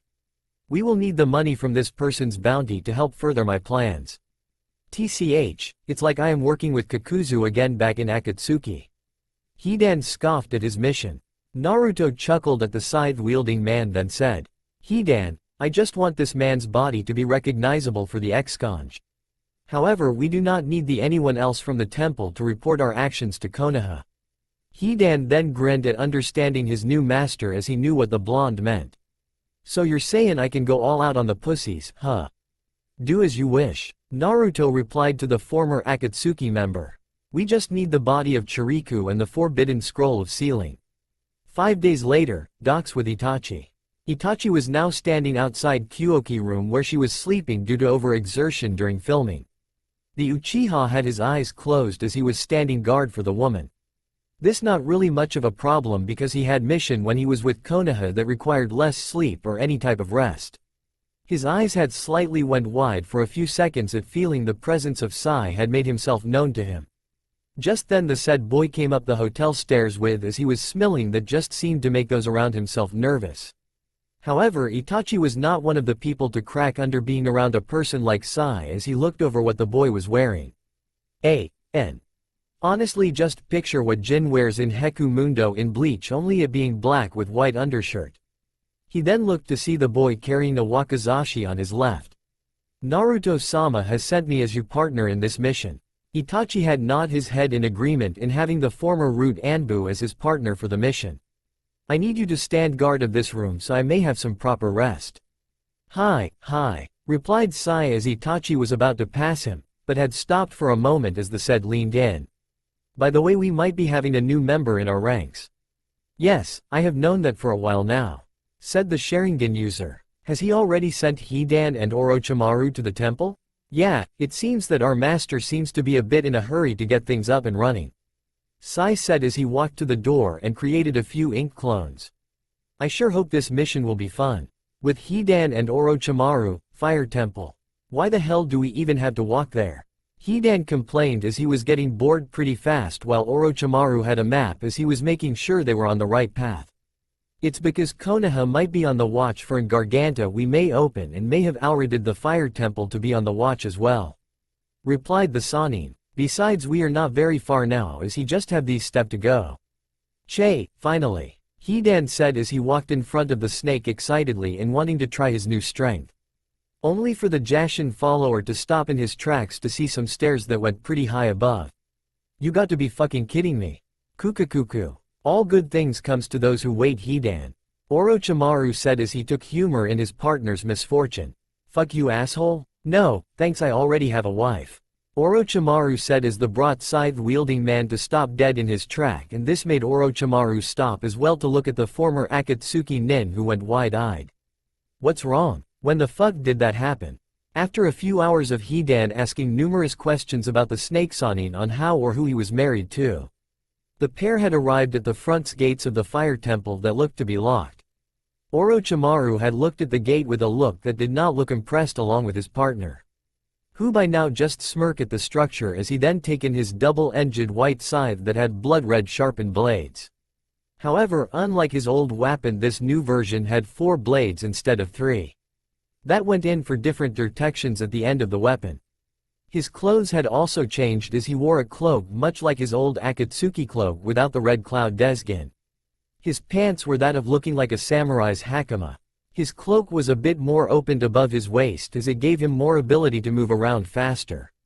while his partner the former Konoha nin had on what looked to be of what a samurai would wear. As he had on a white long-sleeve haori that he had on over his black clothes along with a katana with a white hand. That had a hand guard that had silver snakes coiling OMG themselves. Hidan then walked up closer to the gate as he was just about 10 feet away from the structure. He then waved his scythe in a V motion, as he then watched the gate crumble down before himself while looking pleased with himself. The monks of the fire temple had been training in their taijutsu that is practiced daily in their home. However, everyone had been feeling disturbing feeling in the gustung winds. Sign they heard the news of the bloody ice incident that had happened in the Chunin exams. However, those winds had been blowing more so since yesterday with the thoughts of doom had been taking a hold of them. Now that feeling became stronger when the gate that protected them had came down. So which one of you assholes is Chiriku? Hidan said as he looked around the people of who seemed to become more afraid. While Orochimaru looked among the monks as well. It looked their questions were answered as a monk had stepped forward from behind as the fire emblem on a sash that is wrapped around his waist. Why have you come here to the fire temple, Orochimaru? Chiriku asked in hopes to get information from the two. Last I had heard is that you had vanished along with Uchiha Itachi and Uzumaki Naruto in the bloody ice incident at the Chunin exams. So the pussies of Konoha had named that shit. Hidan said as he was getting a bit more excited. Oi, Orochimaru, is this the guy we're after? Orochimaru nodded his head as he looked forward at the people in front of them. That he is, so be sure not go overboard. The others however are not needed, so do what you want while I get the scroll. Chiriku had paled at the words that the Sankei Sanin had just spoke about the sacred scroll of sealing being in their protection along with killing everyone in the temple. He then got himself into his taijutsu in hopes of stopping the two ninjas before himself to protect the scroll.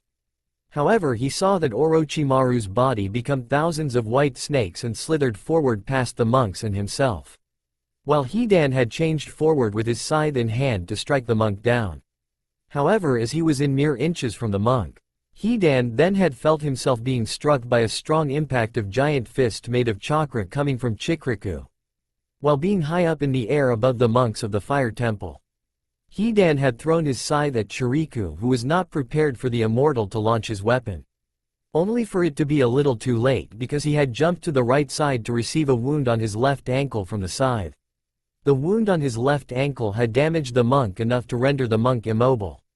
Hidan then righted himself in mid-air as he fell down to the ground on his feet. The scythe wielder then looked at the down monk as he gave a look of that said he was already annoyed. He then looked toward the rest of the monks who flinched in complete fear at seeing their strongest monk having been defeated. In Konoha, with Kakashi, Hitaki Kakashi was with his sensei and his family as he was in deep thought. On the events of the bloody ice incident that lead to his sensei's son to vanish along with two S-class criminals, including a rude Anbu. However, what had him in deep thought is what his former student's words before he left. On his words of using his true power along with using this power in the mission to wave. Please Kakashi, I need you to think real hard on your mission to wave. Minato said as his voice was desperate for answers. Did anything seem out of place with Naruto at all during that mission? Sensei, I have been trying my best to think of any moment that Naruto may have seemed different. Kakashi said as he looked more down and letting his adoptive father down. Just then Kakashi had finally remembered something from one time in that mission that Sasuke was with the girl Haku in a deep part of the forest. I might have one lead. Really? Minato said excitedly as he shot up from the Hokage's chair. What is it? We are going to have to go see Sasuke, who is at home. Kakashi said as he looked to see Minato nod his head. After a while the two had arrived in front of Sasuke's house as they knocked on the door for a few minutes. However, they were met with a girl that had raven black hair going down to her lower back. The girl had all the looks of an Uchiha female, or rather that looked like a smaller version of Uchiha Makoto. The girl then blinked a few times as her guest looked dumbstruck from seeing her. What do you want, Kakashi? She said as she was starting to get a little annoyed by the two who staring at her, even more so by the blonde. Look, if you're here to stare then by all means go look at a wall. She said as she was about to slam the door. Wait, Minato said as he stopped the door from being slammed in his face. I'm sorry if we're being a bit rude, young miss. It's just that we are looking for Uchiha Sasuke. Is he home? Sighs. I am Sasuke, said the girl, who then saw the two older men looked on with eyes the size of dinner plates. Unknown area. Payne had gathered a stood in his phantom-like state as his eyes showed that he is very displeased. It seemed 2 members of 3 members of the group had turned up missing. Those 3 were in fact our Hoshikage Kisame, Hidan and Uchiha Itachi. They were however now disturbed by the fact that Orochimaru had in fact joined with the Kyuubi Jinchuriki of Konoha. This news is most troubling, Payne said as he was glaring at everyone in the room. How is it that we were not able to obtain this information on the Kyuubi Jinchuriki and him had joined forces? What is more annoying is that with him under the protection of Orochimaru, it may prove to become more difficult to capture him should that man train him. He then looked to Zetsu. Have you found Itachi, Kisame and Hidan? No, we have not found anything of them, said the white half. But we have found of these, said the black half as he showed them their hite atesh. As Kisame's looked to have blood stains on the metal plate. I think that Kisame is dead, along with Hidan and Itachi. I see. Zetsu, look for the bodies and get rid of the evidence, Payne said as he felt the presence of Madara around them. Everyone, I shall wait until we can find the status on 3 of our members. So I am afraid that we must go into hiding for the time being. After everyone had left to do as their leader had ordered, Payne, who was currently back in Omegakure no Sato, looked back to see the figure of Uchiha Madara, whose face was currently hiding behind an orange mask that swirled to his right eye. The situation has become problematic, Madara. I am sure that the Jinchuriki will show his face if we attack his home in 5 years, said Madara as his eye glowed. In the meantime we must wait. But I believe that if we target those that are like himself, then the Kyuubi Jinchuriki will reveal himself to save those like himself. With Naruto. Naruto had then looked over some of his plans as they were going to make him do things that his other persona would be appalled at. However, he was now free without the restraints of being what is expected. This one would involve deception of remaining in the shadows and waiting for a precise time to strike. In making assurance that he would prevail to become victorious in both diplomatic and with gaining the people's support on his side. He then looked at the another person through his visual garganta as he looked on with calculating eyes. However, he then looked over another monitor to see the chunks of flesh that is laying on the grounds of the fire temple and came to a new thought in his plans. Hyuga Hanabi, you shall be a great use to me, Naruto said as he turned around and ready to make new plans as he stopped for a few seconds. Perhaps when everyone had returned, we should have some tea together to dissect this new plan. He then stopped as he saw a garganta open up behind himself to reveal Orochimaru and Hidan, who had a satisfied look on his face. We have accomplished our mission, Naruto-sama, Orochimaru said as he looked at the blonde, who nodded his head. Thank you both for your hard work, Orochimaru, Hidan, Naruto said as he, at the former Jashin follower, gave a big yawn. Ah, those weak shits were the first to see my restoration. Hidan gave a smirk. I think some of them even shit themselves. Naruto gave his smile, then looked to the snake Sanin. Orochimaru, I want you to look over the jutsus inside the scroll, and Hidan, I need you to rest for a while until Itachi along with Sai have returned. I need to have that jutsu destroyed before it can become a complete threat to my plans. It will be done at once, Naruto-sama, Orochimaru said as he looked at his lord. Naruto then looked at the snake Sanin for a moment and knew what he wanted to say. Preparations are going underway to bring your wife here, Naruto said as he saw the look on the mont's face become reassured. Oi, just where are Itachi and that smelling prick? Hidan asked in his untamed manner of speaking. Do not worry yourself, Hidan, as their mission is in their capable hands now, Naruto said as he looked to the former Akatsuki member. However, I will need you for another mission, as you immortality will be the greatest factor in this mission, and because you are a new member that has joined my ranks. The village in question will not suspect you being involved with me. However, I would like everyone to be present for this plan to hear their own opinions on this task. So I want you to be on standby. Yuki no Kuni, with Itachi, Sai and Kyoki in a prison. Itachi had been looking around the area of the fortress that held him captive with their mission charge, who is across from himself. The Sharingan wielder looked at the woman with an bored expression on his face. By all means, I should allow you to meet you end here in this place, and like you said to those children who you coldly spoke to a few days ago, to let you become nothing more than forgotten, as you will die here.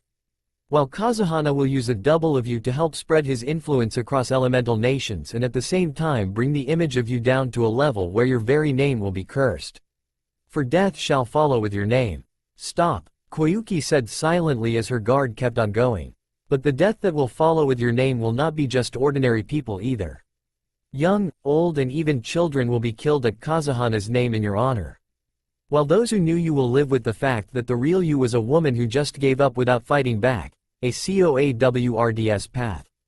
Itachi said as he then saw a black rat coming toward himself. I said stop it, Koyuki yelled as she banged her hands on the floor. What do you want already? Since I am such a coward as you said. Have some courage in who you are. Itachi replied. It may be easy in giving up on everything as you continue to keep up the facade of your acting career to run away from life. But it take true courage to stand up to those that had hand in becoming who you truly are. Even those children that you had so coldly spoke to about being forgotten as they had were the ones who made you a movie star in the first place. Koyuki looked at Itachi for a few minutes as he stood outside her cell. You speak like you have been through so much. Itachi closed his eyes for a moment. To an extent I do. However, we both know one person who has been survived the depths of hell that is born in the human heart. And just who is that? Asked Koyuki as she became curious. Uzumaki Naruto, replied Itachi as he saw Sai around from some explosions that had erupted in the distance. Though he may have the worst treatment by those in his own village, he had the strength to stand up by himself to keep moving forward with his life, and somewhere along the way of his life, he had come to the thought that he would make a place of acceptance for those like himself. Even to those who are seen nothing more as cattle for selfish village leaders. Who see people with bloodlines as nothing but animals for breeding just to keep power for themselves. Hearing this made Koyuki shocked in more ways than one. It can't be true. From another person perceptive it may not, said Itachi as he then effortless cut through the prison bars with his katana. Take Konoha's Hyuga clan for example. It is no secret to other hidden villages that the Hyuga clan has two branches in its family, that is the main branch and the second branch. Someone would think that maybe it is a form of keeping the family together. Which is entire a small fraction of the truth that the is kept in shadows. Those that are born into the second branch of the family are made into slaves for the main branch of the clan and are forced into submission by having a seal placed on them at birth. But that is wrong, and shouldn't the village leader do something about this? Koyuki said as she walked toward Itachi, who held his hand out. The Hokage of the village can't really do anything on the matter because the Hyuga clan has its own council. Relied Itachi as they started to creep along the corridors of the fortress. As for why has no one stepped in to stop such treatment of human beings? Is that the Hyuga are very stubborn people to accept change and wish to keep their power for themselves. However, Naruto-sama has a plan to stop the madness of such people. He must truly be a great man to wanting to achieve such things. Koyuki said as she looked at Itachi with a better light. Are we ready to go now, Itachi-san? Sai asked as he was smelling that kind of creep the princess of Yuki no Kuni. Itachi then shook his head for a moment as he knew that Kazuhana would surely try to get Koyuki back in his grasps. In thinking by now the princess's uncle had figured that the pendant in his possession was indeed a fake. That was switched by himself personally when Koyuki was passed out on the ship ride. No, we must get to the location where Kazuhana will take the Koyuki-san pendant, and there I will face him alone. But I need you to take out those who will pursue us while getting there. AAA. You're leaving me to fend on my own? Said Sai as he was in a mock-hurt voice. Oh well, I guess playing in the snow won't be so bad. Itachi then turned to Sai. I do have a plan, and I will need you to follow our after you have taken out the rest of Koyuki's uncle's men. Sometime later, outside the fortress, Sai had came into the snowy forest outside the fortress as he saw that Itachi had been defeated by Kazuhana Doto and took Koyuki to a shrine of some sorts. Sai however found himself to be surrounded by two of Datu's men as one of them was flying around him, while the other was standing in front of himself. Ah, you're going to be a little hard to defeat, said Sai then palmed his hand. Oh I know. He then took out a scroll and opened it, then pulled the end of the scroll to reveal a compartment that revealed some ink while Sai brought out a brush. As he started to draw about 20 lion-looking drawings. Ninpo. Chaoju Giga. Called out the young teen as his lion's head jumped out from the scroll and charged to that man in front of himself. The man watched in awe as he had never seen a jutsu like this one before him in using ink laced with chakra. However, while being in that state of mind that had taken his attention off his surroundings for a moment, that he had completely forgotten the oncoming attack, that the lions were already upon himself and charge at him with their mouths open. "Ms. Orr," said the woman who had stopped in midair as she watched one of teammates had been ripped apart by white lions. She continued to watch the lion kill the man now known as Ms. Orr die in a gruesome way. "You son of a Urk." Fubuki did not have the chance to finish what she said as she found herself impaled by a sword in her heart. She then looked around as she saw Sed was still smiling at her before she had finally drew her last breath. "Well, I should get back to Itachi-san now," Sed said as he began TP run in the direction of where Dodo had flown off to. He then came upon a mountain path as he felt another presence was lingering around the area and suspected that another one of Datu's men is guarding the area. His suspicions were answered as he saw a giant tiger made of snow came around the corner to attack him. "Mama, that was rude of you. It was meant to be that," said a man who was wearing the same armor as Mizor and Fubuki. As this new enemy he had met earlier in the trip as he is known as Ruga Nadare. "I was expecting the princess to hire some Konoha nins and not some brats. But it makes no difference now as you are going to die now," said Ruga. "Hyouten. Haru Moko," called out Ruga as a larger tiger made of snow shot forward at Sai, who then unsheathed his wakizashi from his right side. "Shoot to kill, Shinso," called out Sai as he held his sword close and the blade had started to grow in length as it had stabbed the snow tiger and continued to extend further. As the blade then shot through the corner of the mountain path where Ruga was hiding. Once the maid had hit its target, Sai had made the blade rest back to its normal state and started to walk to the corner where his dead opponent would lying. Once Sai had gotten close enough to see where his sword had stabbed the man, he could easily tell that it went straight through Ruga's head and through his mouth. Once the teen had seen enough, he left through using a new speed technique that he learned under Itachi. With Duto and Koyuki, Koyuki had watched her uncle take the pendant that her father had given to her when she was a child to a small altar. However, she was shocked to find that it was a key to start the heating system to melt the snow of her country. She then saw the look of pure rage on her uncle Datu's face at learning the truth of the family treasure. "There are many treasures in the world, Dodo-san," said a voice coming from Koyuki as she places a hairpin down on the ground. That exploded in a cloud of smoke that quickly vanished to reveal Uchiha Itachi with his sword drawn out.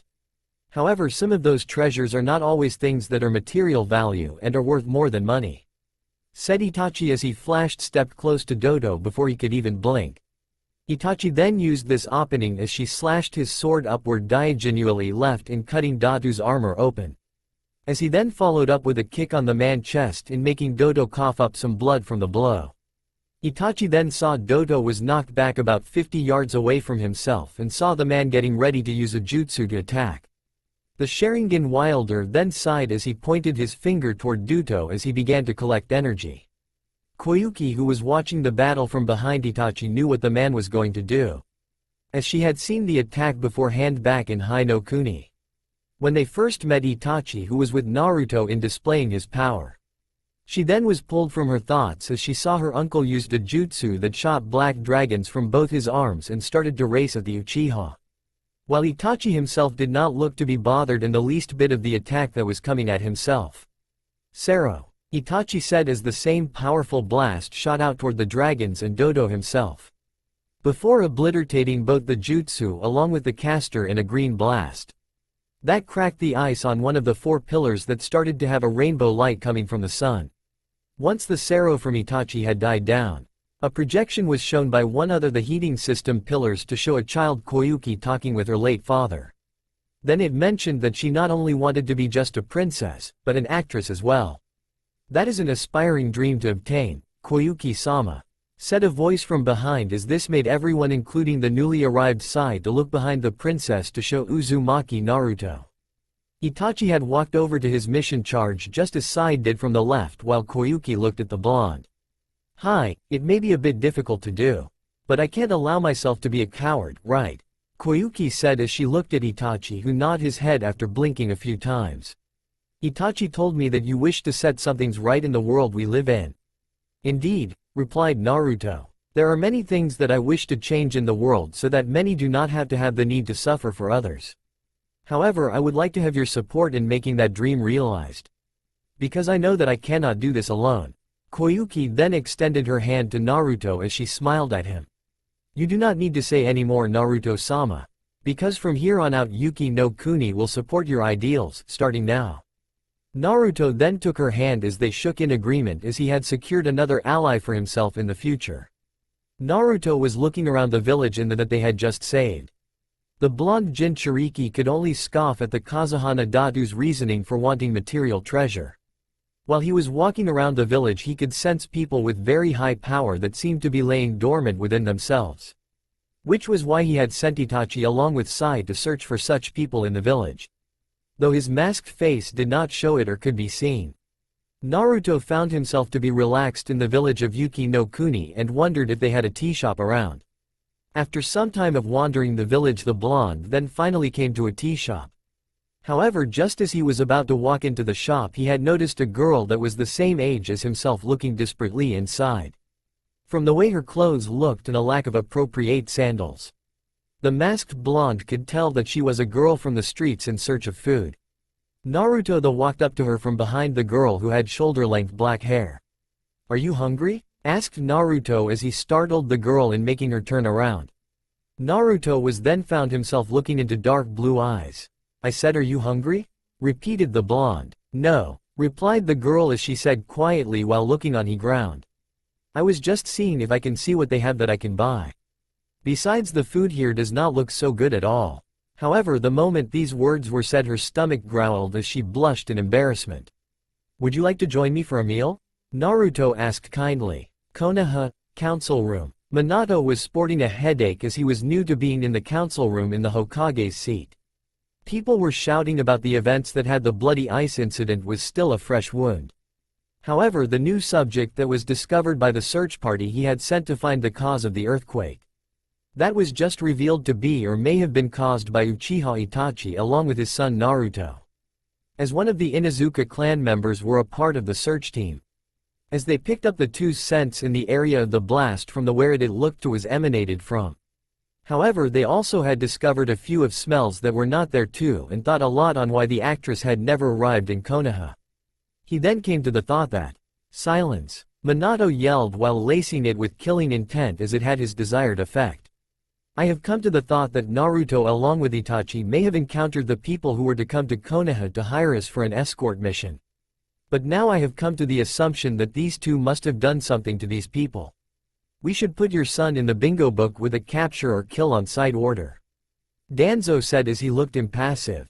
The Jinchuriki has grown far too dangerous to be left alive. As every one of you all saw his power at the Chunin exams. This had gotten some nods from the civilian side. Peeved. Like that will do any good. Scoffed Inuzuka Sume said as she saw the Warhawk frown at her. The last time the council had gone with one of your plans it backfired in your face to stunt the growth of the boy. It was the best choice this council has made. Danzo said as he waved her off. Had the boy was given to me from the very start to be trained under my eye. Then there would never have been a bloody ice incident. Naruto is not an object or weapon that can be used or put aside like a weapon. Roared Minato. When I had sealed the Kyuubi inside him, I had asked my people to see him as a hero, one bigger than that of me. However, you people had decided to take your losses on a child who had done nothing to antagonize anyone. Now as for you Danzo.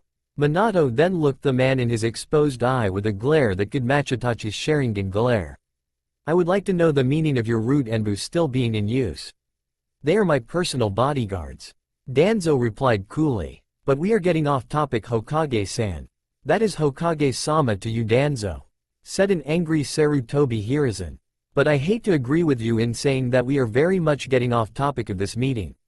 But before we go any further on Namikaze Uzumaki Naruto, I have to inform everyone that this meeting is not about him. Oh, then what is the meaning of the meeting then? Asked a stoic Hyuga Hiyashi.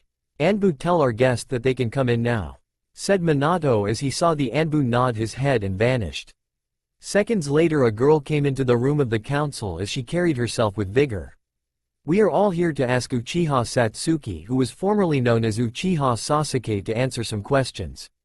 This had caused most of the council members shout at what was going on and questioning Satsuki. While the girl in question just sat herself down on the chair and decided to wait until the Hokage called for order. Once the entire council room became calm as Satsuki saw some of the council members look upon her with greed in their eyes. As this did not sit well with her. However, one Hyuga Hiyashi had a scowl on his face as this made the girl sigh. Now that everyone here has finally calmed down enough, I would like to ask Satsuki some questions without any interruptions, Minato said as he unleashed some killer intent into the room which made everyone nod their heads. Satsuki, I would like for you to tell the reason why you're female. My mother had placed a seal on me to protect me from my father, said Satsuki as Minato nodded his head to continue. Because my father saw that having a daughter in the Uchiha clan was just a showing sign of weakness upon himself and would kill me if he learned that I was indeed a girl. Nonsense, interrupted a fat merchant. Fugaku-sama was a good man and many times overhelped the village Urk. The merchant was caught off by Minato, who appeared in front of the said man and held him by his neck. I thought I had said that I want no interruptions, growled Minato as he then punched the man in the gut as the blow knocked the wind out of the merchant. The blonde man then looked to the young Uchiha and let her continue again. As I was saying before, continued Satsuki, I know for a fact that my father was indeed a man who cared for nothing and loved only power so that he would not have to answer to no one. Because I had overheard some of the members of the police force that the Uchiha clan controlled at the time. That my father had indeed killed the elders of the clan because he refused to take orders from those weaker than him and because no one could do anything. Fugaku had used one of the laws in Konoha to keep from going to prison, which states that a clan head can use any method to run their clan without the opposition of the Hokage or council. HMPH. That is typical of the Uchiha clan since they like to steal then work for power, commented Hiyashi as he had a small smirk on his face which caused Satsuki to clench her fist. Sume saw the young Uchiha getting angry then decided to intervene. As I recall, Hiyashi, didn't you lose to Satsuki's older brother Uchiha Itachi in his test to join the Anbu ranks? Said Sume as she gave a small wink at Satsuki. And the pup did not even have his Sharingan activated at all when you were defeated too. Hiyashi glared at the Inuzuka matriarch with his Byakugan activated, which made Sume scoffed again. Please, if you're trying to intimidate me, then go back to the academy. Besides, you along with your clan are far too outdated when you only think about appearances. Enough to borderline that of Fugaku. This made the Hyuga head even more angry for a few moments then calmed down. If anyone is worried about appearances, you Inuzuka peasant, then would you like to inform us why you had exiled your own husband Inuzuka Hiroshi? Sneered Hiyashi as this made the woman want to bash the man's brains in. Enough, roared Minato as this made the two council heads sit back down as they glared at each other. Now Satsuki, I want to ask if you still want to continue being a kunoichi of Konoha and help in doing the same things you would normally be doing, along with the aid in helping to uncover the mysteries about my son's actions? I must protest, yelled Haruno Noah. We can't have the heiress of the Uchiha clan in the dangerous front lines of our shinobi.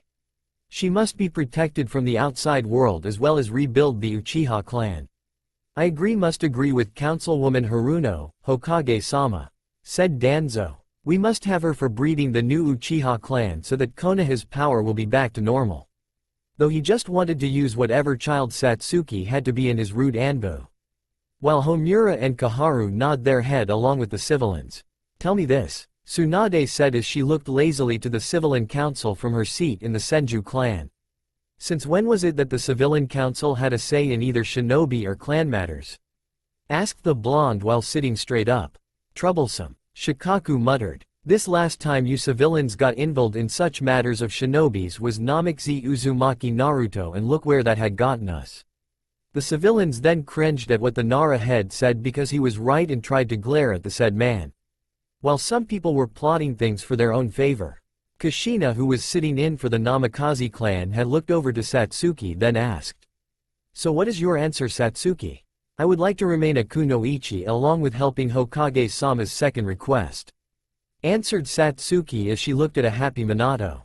Minato then looked at everyone from his seat as Hokage. Now that this meeting is over, I bid you all a good day, said the blonde as he smirked at the scowling civilians then looked over the young Uchiha. Come with me, Satsuki, there is something I would like to talk with you about. With Naruto, Yuki no Kuni.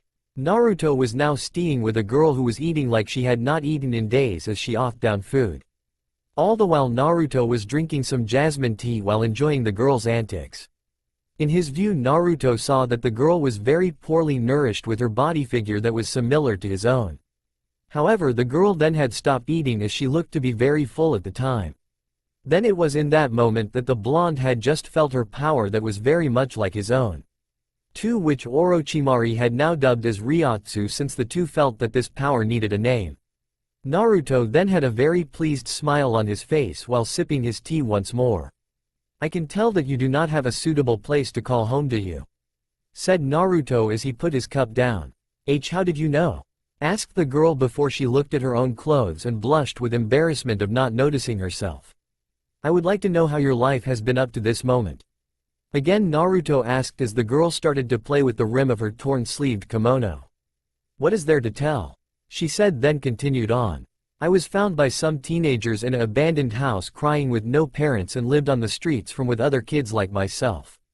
After the teenagers who were taking care of me passed away from some people in armor. Naruto's eyes had widened when she mentioned about people in armor. Did these armor have a symbol of yin and yang on the chest of anywhere on them? To this the girl nodded her head yes. I see, then they were killed by Kazuhana Datu's men. The girl started to shake a little bit. You mean Kazuhana Doto-sama, as in Yuki no Kuni's daimyo? Former daimyo, since he is dead now. Naruto said calmly to the girl as he saw with a look of anger and pain in her eyes. Your friends were killed by this man's minions. It was not a question but a statement as he watched the girl nod her head. Naruto had finished his tea before standing up. Are you going to stay here in Yuki no Kuni? She then shook her head. No, this place has too many memories of my friends being killed here. Naruto looked up at the clear blue sky.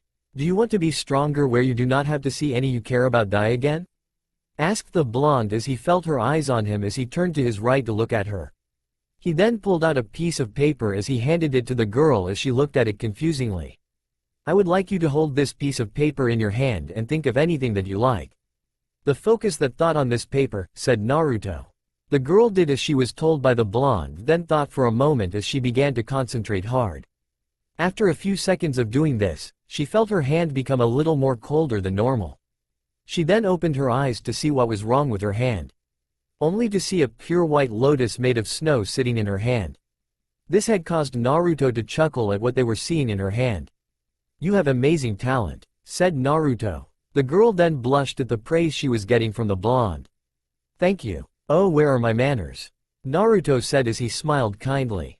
My name is Uzumaki Naruto and may I have your name? She then nodded her head. It's Rukia. Well then Rukia, Naruto said as he looked at the girl. Would you like to come with me to a place where you do not have to see any more friends die needlessly? The blonde then held his hand out to the girl for a moment before she accepted it as she took his in return. Despite his own reasonings, Naruto had felt a slight warmth inside himself when he saw her smile. However, he was not able to ponder this as he then felt 3 ryotsus of coming from 2 people he knew and 1 he did not. There standing behind him were none other than Itachi along with Sai, who is still smiling. Then noticed a 6-year-old white-haired boy with turquoise eyes looking back at him. Itachi then walked over to his master.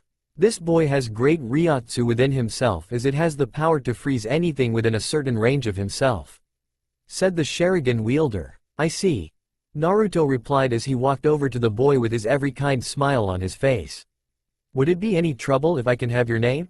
The boy looked at the blonde who seemed very nice before answering. Hitsugaya. Hitsugaya Toshiro. I am safe to assume that you have accepted an offer that Itachi has given you to join my ranks? Asked Naruto as he saw the boy nod his head in understanding. But is there anything you would like for us to do for you before take our leave of Yuki no Kuni? Please do not be hesitant to ask us of something.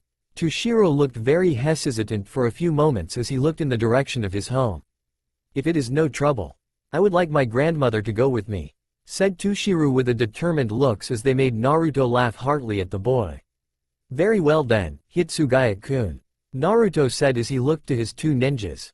Itachi, I want you to accompany Hitsugaya-kun back home to have arranged for his grandmother to come to our home, and Sai will return with me and Rukia.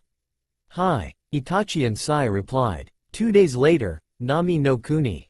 Satsuki had who was looking around the area of the former rundown village of Nami looking more lively. It was not long after that she entered she had came across the newly built Great Naruto Bridge, which they named after her former blonde teammate after the battling against Zabuza along with his apprentice Haku who were killed here. However, she was not here for a leisure visit as she recalled her conversation with the Hokage. Flashback. Alright Satsuki, I want to ask you something, said Minato as he along with his wife Kushina and his daughter Kimiko were standing on either side of his desk. As she stood along with the rest of the members of the rookies of their year with the addition of Sora from Fire Temple, along with Team Guy who were also called in for this meeting. Excuse me, interrupted Sakura as everyone looked at her as she blushed in embarrassment. But where is Sasuke-kun? Satsuki's right eye started to twitch as she had forgotten to tell her teammates about her who ordeal. Sakura, there is now Sasuke-kun or an Uchiha Sasuke to begin with. What are you talking about? Interjected Ino as she looked at the Satsuki with a look that said stay away from Sasuke-kun look, which caused those who knew Satsuki's secret to sigh as they forgot to mention her reasons for being here now. While Kushina looked annoyed that none of the clan head had either forgot or were too busy on working with their mission to saying anything to their children. Sasuke was in the academy of our age group and the rookie of the year. So don't tell me that there is no Sasuke-kun. Kiba on the other walked over to the female Uchiha as he started to sniff her for a moment then jumped back a couple of steps. Dude, he exclaimed while pointing a finger at Satsuki. Why the hell are you in drag Sasuke and why the fuck do you smell like a girl? Oh Kami, I knew it, you were gay. Hearing this had caused the female Uchiha's blood to boil to the point to where her face was turning red, which led to Kiba to getting beat into a lumpy pulp by the female furied Satsuki. While this was going on, the male ninjas had winced at the Inuzuka being beaten by an enraged girl, all which every male ninja avoided. After a few moments of Kiba's beating by Satsuki had finally ended, in which the youngest Inuzuka had to be helped by Choji and Shikamaru who were currently holding him up to stay on his feet. Once everything had settled down in the office of Minato who just sighed to himself then chuckled at the Genins' antics. Hearing this had made the Genins stop what they were doing for the moment, as they looked at the blonde Cage grin happily that looked so much like his runaway son who left the ranks of Konoha ninjas. This had made the Genins look down at the floor because they had no longer could understand the young Namikaze. Because the events of the Bloody Ice incident felt more like a bad dream to each and every one of them. But they had to face the reality that their blonde friend had become an enemy of the Leaf with a kill on capture on site order. Minato then coughed to get the Genins' attention, which worked as he gave them a curious look with his hands resting under his chin. Now Satsuki, I must inform you that the council is pushing to have you taken off the shinobi ranks, so that you can be protected with Anbu until you are of age to where you can have children for the future of the Uchiha clan. What the fuck? Kiba yelled as he got everyone's attention. They can't do that to her, can they? Minato had sighed at Kiba while giving everyone a stern look. In some cases they can, he said as he closed his eyes for a moment then opened them again. And if I know Danzo along with those old crows Kaharu and Homura, they will most likely will try to make this happen. As proof that they are going to try it is Naruto himself, said a voice at the window who revealed themselves to be none other than Jiraiya the Gamma Sennin. As you people are aware that Naruto's life has been not so pleasant because the council had made everything possible for him to break him, along with other factors in his life that came to light which resulted the Bloody Ice incident. So the council has been unyouthful behind the shadows of our beautiful village, yelled Lee as his eyes burned. We must not all the council to get away with such unyouthful acts. We won't, Lee, Minato said in a reassuring voice. The look to Satsuki. Satsuki, there is more you should know about. What is it, Hokage-sama? Asked Satsuki as she was finding it to be a bit difficult to look at the blonde Cage as she could see her former teammate looking back at herself.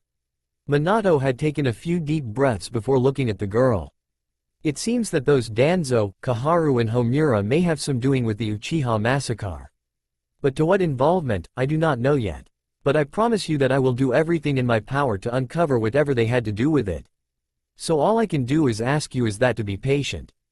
The young Uchiha had clenched her fists as she had just learned that the same people that had made Naruto who he is now May have some connection to the deaths of her family, as she could only nod at Minato.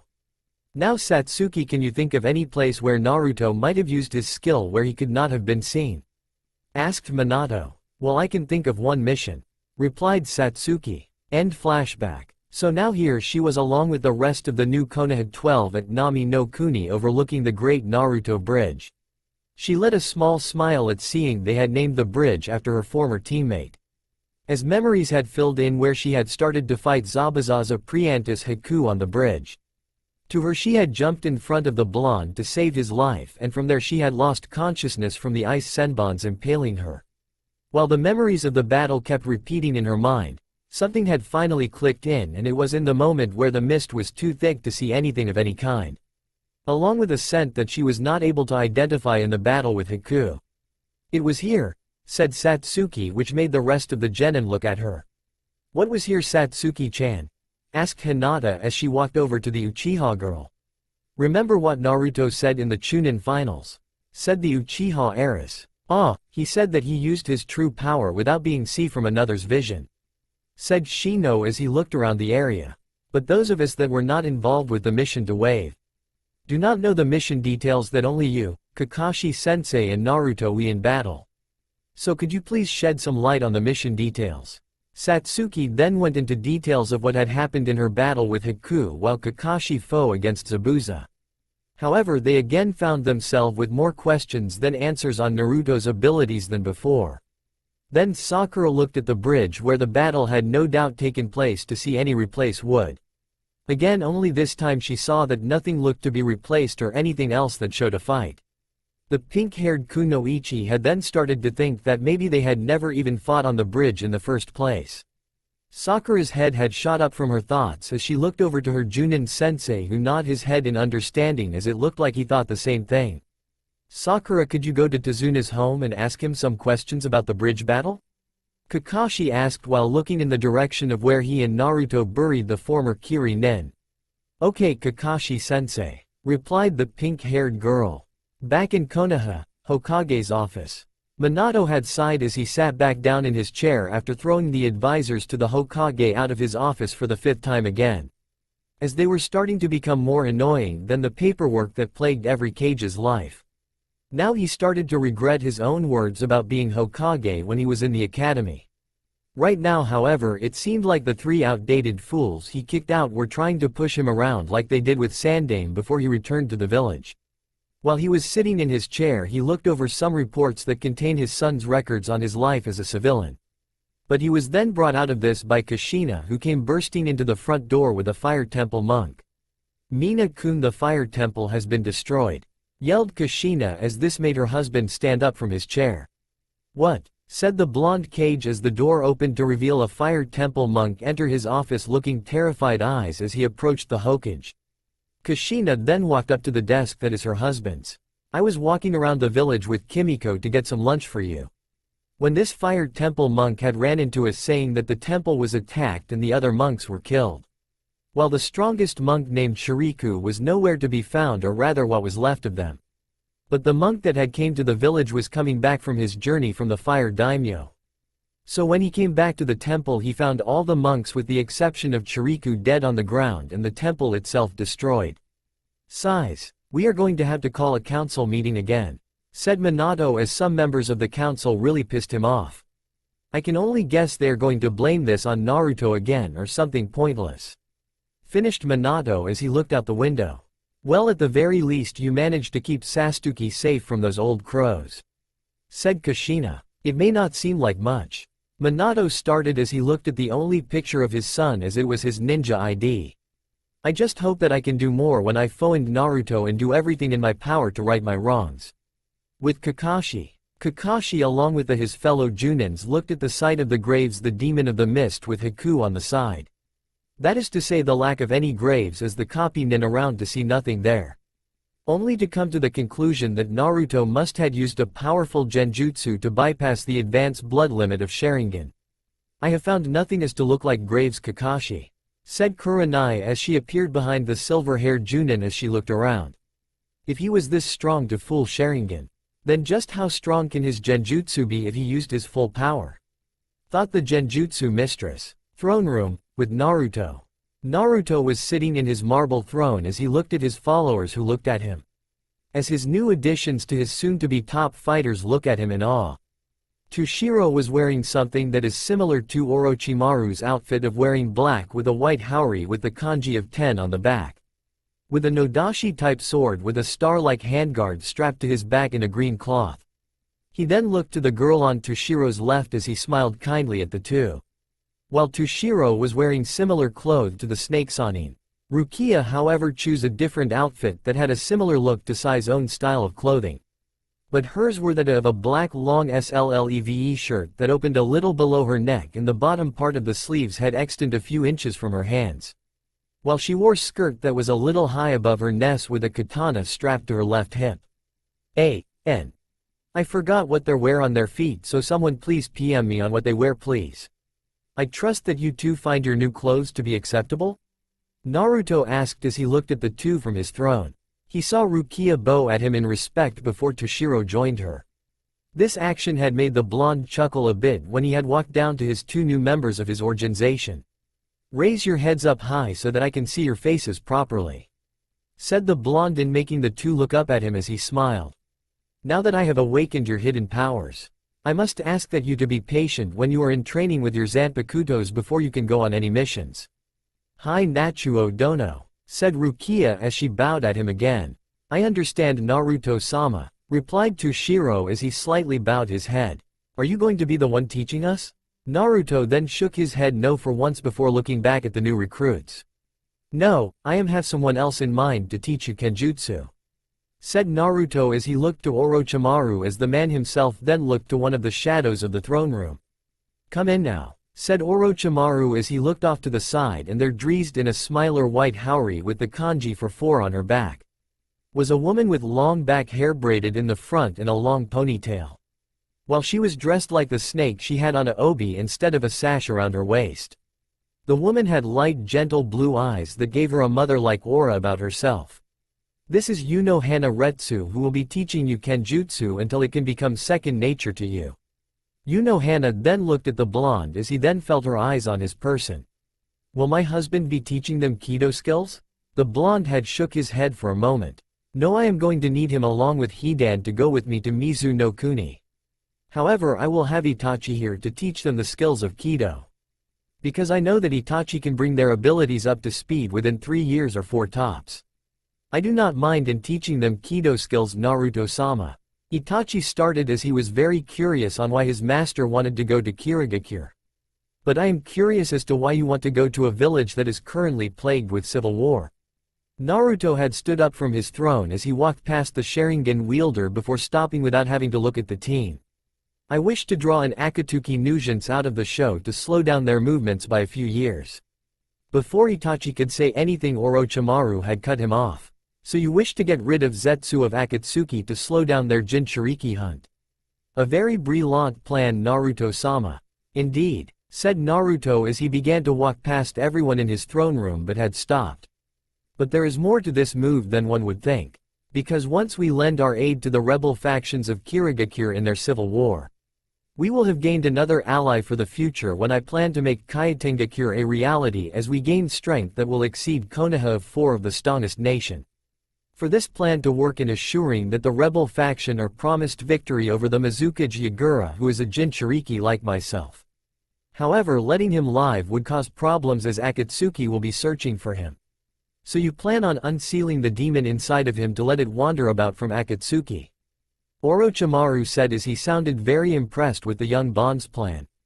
No, replied Naruto. I plan to seal the demon into an object that can hold the beast and uses its power as a source of nourishment, said the blonde as this caught everyone's attention to his person as he looked at the former Root Anbu who is standing against a pillar. Sai, I will need you to do an infiltration mission to Kumogakure. I want to know everything on the failed Hoiga kidnapping as I suspect that there was more than what was talked about. Hi Naruto-sama, Sai replied as he left the throne room while Naruto, Orochimaru and Hidan had left the throne room. Mizu no Kuni, campsite. Chirumi Mei was currently looking over her tired soldiers from fighting the loyal shinobis of Yagura. Despite her blood limit that seemed to work in favor for her forces. It still did not seem enough to get past the defense of the loyal ninjas as she had hoped. Though she was thankful for the former Kiri Anbu Momichi Zabuza along with his apprentice Haku to help lessen casualties. However, now she along with her force seemed to be outnumbered by Kiri Anbu with no means of escape. "Che, looks like I won't be able to stop the bloodline purge," said Mei as she scowled at the Anbu before her. Zabuza then came forth as he shouldered his sword. "I don't know about you, but I plan on talking as much as these assholes as I can." "Zabuza-sama, Mei-san," Haku said as she looked over to the two experienced Kiri ninjas. "Please escape while I draw them away from you." Zabuza then walked up to his apprentice daughter to lightly hit her head in making her look at him. "Like hell you are, Haku. If this is the ENDM then we'll go together." Mei could only smile at watching the demon of the mist as she never seen the man like this before. However, this had stopped when she felt the air become very cold to the point where her breath can be seen. This had caught her attention because it was not the time for the cold season to arrive in their country. But then she heard a faint voice coming from the darkness that sounded to be a male's voice. "Geshoku Yabureta Yumi Kajayaki," said the voice in the shadows as a faint glow a small group of Kiri Anbu in its light. Once the glow had stopped, the Anbu who were caught in the light had stopped moving. Only for them to drop to the ground without trying to keep their footing to land properly. Once the Anbu had made contact with the ground, their bodies had shattered into a million pieces on the ground like they were made of fragile glass. While the Anbu who were on the left side of the rebels found themselves to be covered in what looked like to be snakes made from shadows.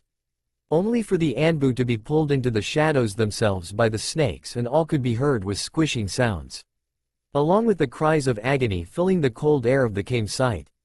Then to the back of them a man with slick-back gray hair with a chained four-bladed scythe was killing the Anbu. The man was wearing a black high-neck cloak that was buttoned up to his upper chest, while he wore a black Anbu-style pants and sandals as he killed with much joy in his laughter. This however seemed to put Haku in so much disgust at the man's love for killing.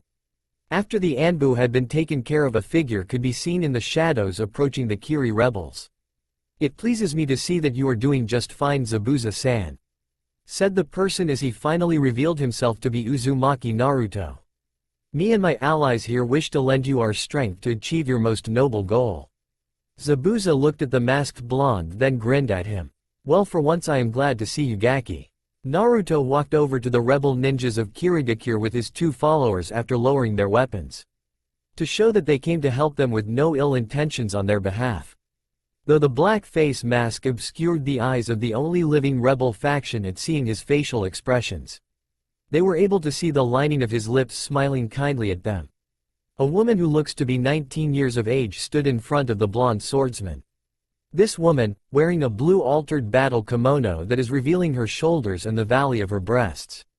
Underneath the kimono was a fishnet shirt in a similar design of the clothes outside. She wore her Kiri Hite-8 around her waist in a belt that reminded the blonde of Maida Guy. This woman also having long red hair as the bangs on her right side covered her blue eye. "I have heard so much about you from Zabuza," said the woman as she examined the blonde in front of her. "Even Haku say that she is very thankful for you in saving her master. I must say that I do believe myself to be strong," said Naruto as he looked in the back to see the girl smile at him. "I have my own ambitions to achieve in my life and do not wish for my life to end needlessly. However, I have come here with the intention to negotiate a few terms, in which will help both Kirigakure and myself in the future," said Naruto as he saw the woman raise a brow. "I assure you that it will produce great results to protect your country from being invaded, while the lands start to recover from a long-lasting war. Would you follow me to my tent to discuss your ideas?" asked the rebel leader as she saw the blonde nod his head. "By the way, my name is Terumi Mei and yours is?" "Ah, my apologies Terumi-kun," said Naruto in a kind voice before holding his hand to her. "I seem to have forgotten my manners. I am Uzumaki Naruto. Kamigakure no Sato, Sai." Sai had managed to make his way into the village of Kumo as it was very easy for him being a root Anbu under Shimura Danzo.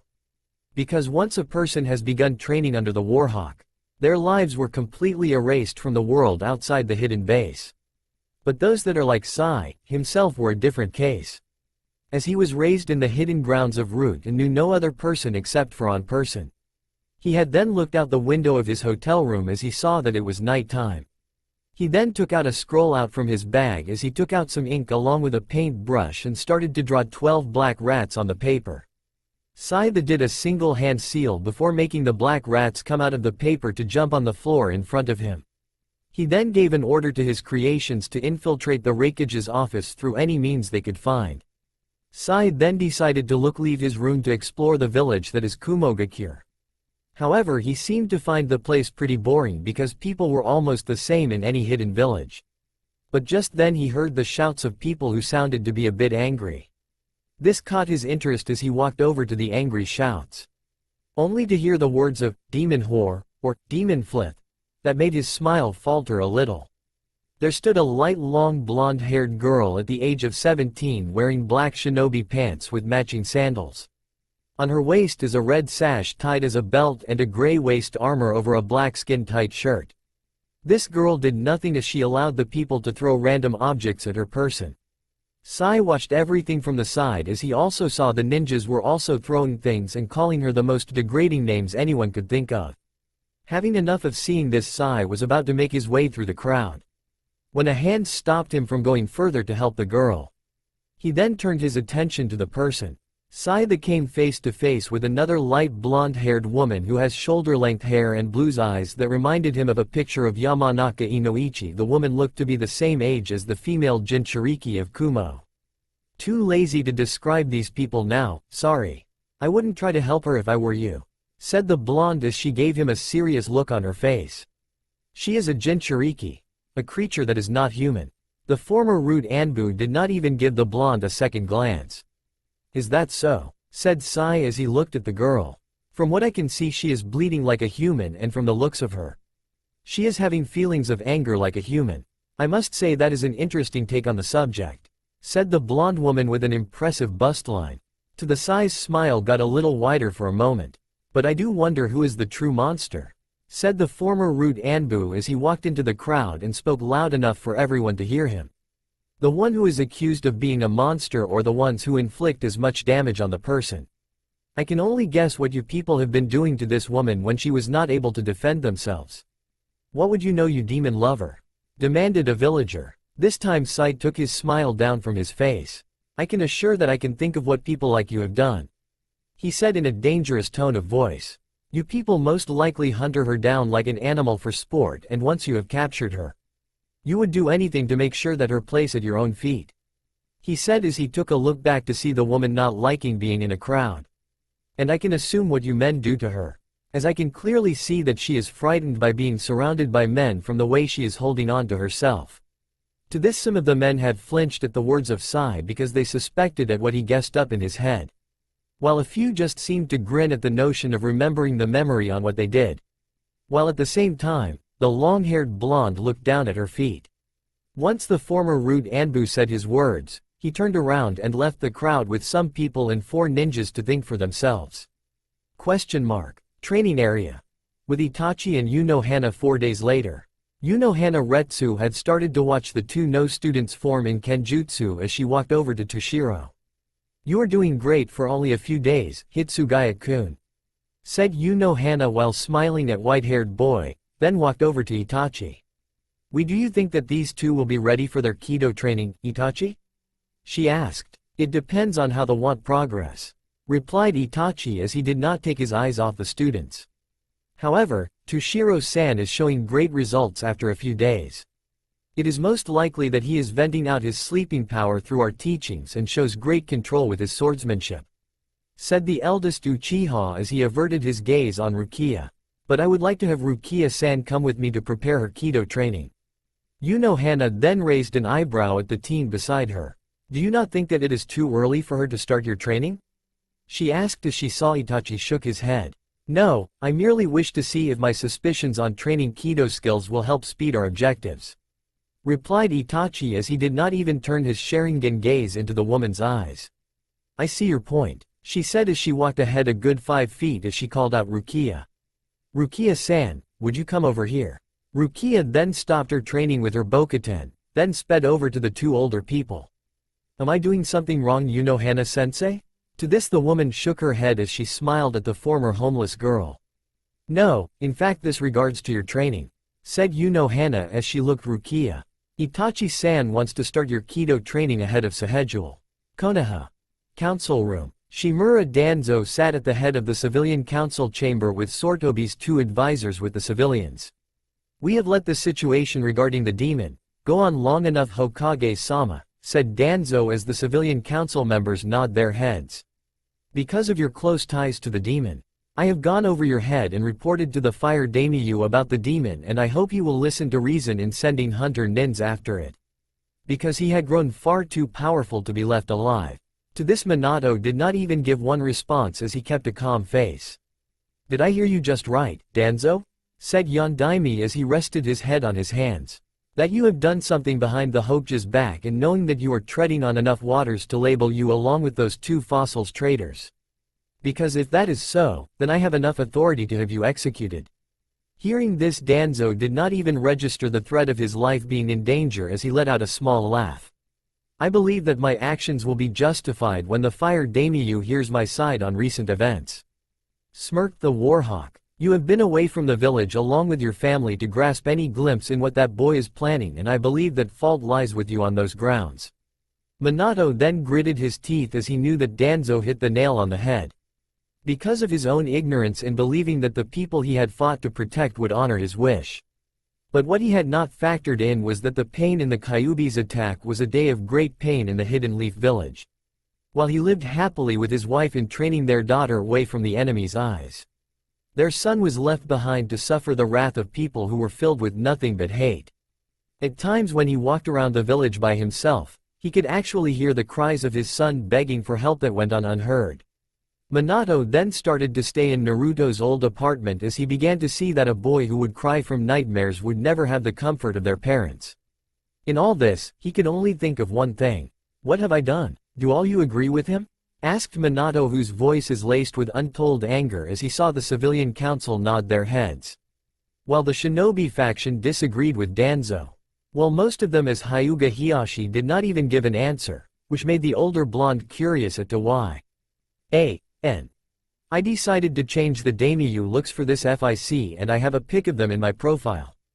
Just as Minato was going to ask on where the Hyuga clan head stood on the situation, the door to the council room just opened and there stood a man with long black hair, who has his hair tied elegantly in a ponytail as he is wearing very regal type of clothes, and beside him was a woman with the similar type robes as the man who came into the council room. These people that came into the council room are in fact the daimyo of Hai no Kuni, by the name of Daichi Hikaru and his wife Kioi. The ruling couple then made their way over to a seat that was arranged for them by the council. Hikaru then waited for his wife to take her place beside him, which did not take long. He then turned his head to look at everyone who was present in the room as they all bowed their heads in respect, as he did the same in showing his respect to the people he ruled. I was informed by Shimura Danzo that something has been going on amiss in my lands, spoke Hikaru as his eyes fell on Minato as he smiled at the blonde-haired man. Well, I must say that this is a very joyous visit, because I was told that you had passed away in the Kyuubi attack. I am sorry to have deceived you. Minato began, but was cut off by Danzo. Do forgive me, daimyo-sama, spoke Danzo as he grew a bit annoyed. But this meeting involves Yondaime Hokage, Namekaze Minato, and his incompetence that lead to the bloody ice incident. Hikaru then looked at the War Hawk for a moment with confusion. Yes, I heard about the bloody ice incident, Danzo-san, and I do not understand how Minato-san is responsible for it. The ruling couple began to listen to what Danzo said on what he could gather from Minato's actions concerning the runaway Jinchuriki. The daimyo looked shocked at the older blonde and grew even more shocked when they found out that the man's own son was the one who is responsible for the bloody ice incident.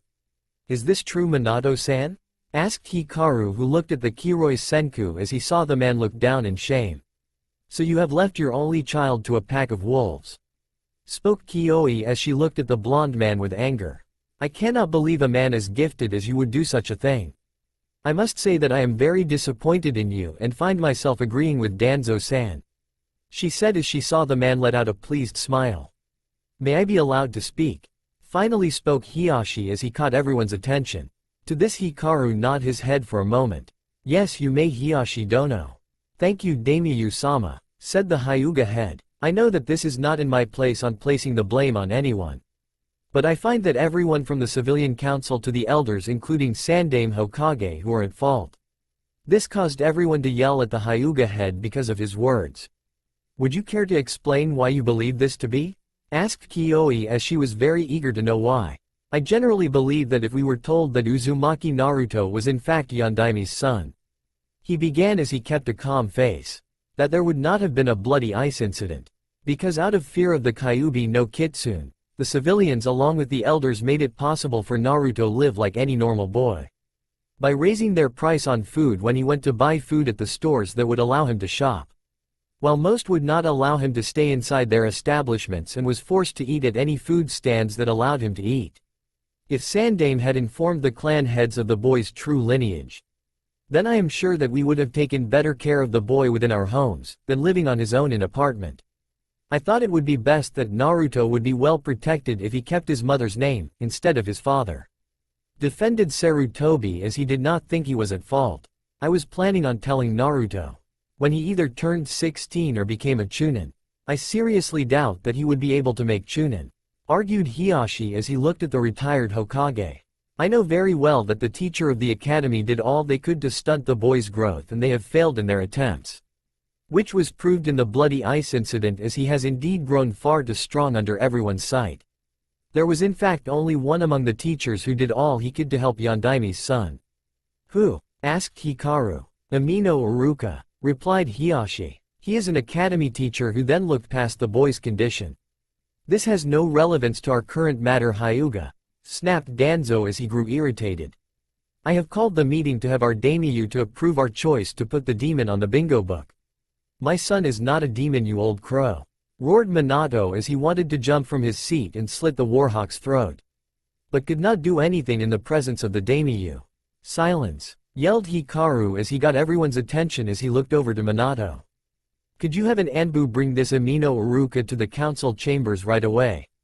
At once, Minato said as he motioned for Anbu who is guarding the door as he vanished via Shunshin. After waiting for about 10 minutes, the Anbu appeared with Iruka who looked very nervous. I was told that I was needed here, said Iruka as he looked at everyone. Hikaru then smiled at the Chunin to relax the man. You are in no trouble here, Amino Iruka, said the daimyo. I just want to have some questions answered that only you have the answers to. Well, if you say so, said Iruka as he is indeed very nervous. Kiyoi then looked at the Chunin for a moment as she looked to her husband. In your personal opinion, she began, what are your thoughts on one Uzumaki Naruto? Before the bloody ice incident? Well, Iruka began, Mizu no Kuni, with the rebel faction. Orochimaru watched the loyal Kiri Nins closing on his location as he raised his katana.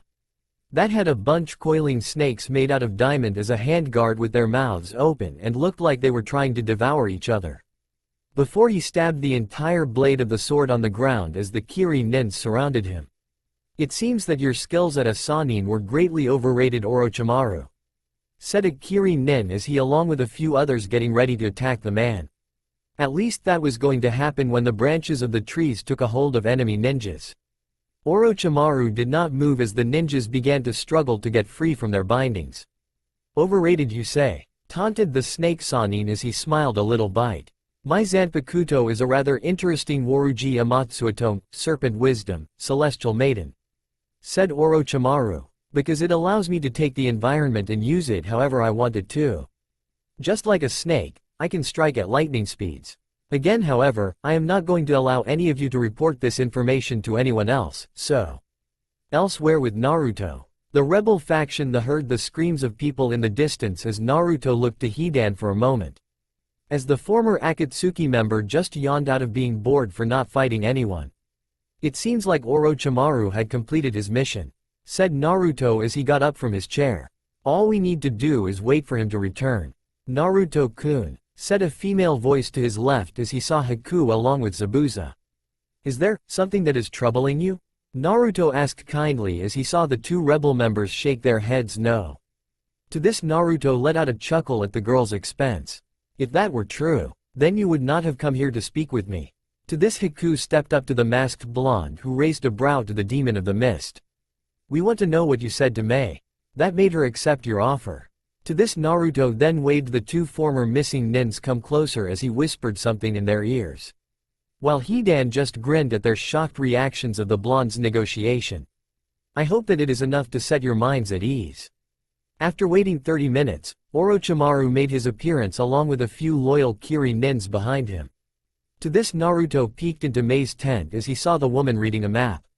He has returned. Alright, replied Mei as she got up from her chair and walked outside to see everyone gathered together.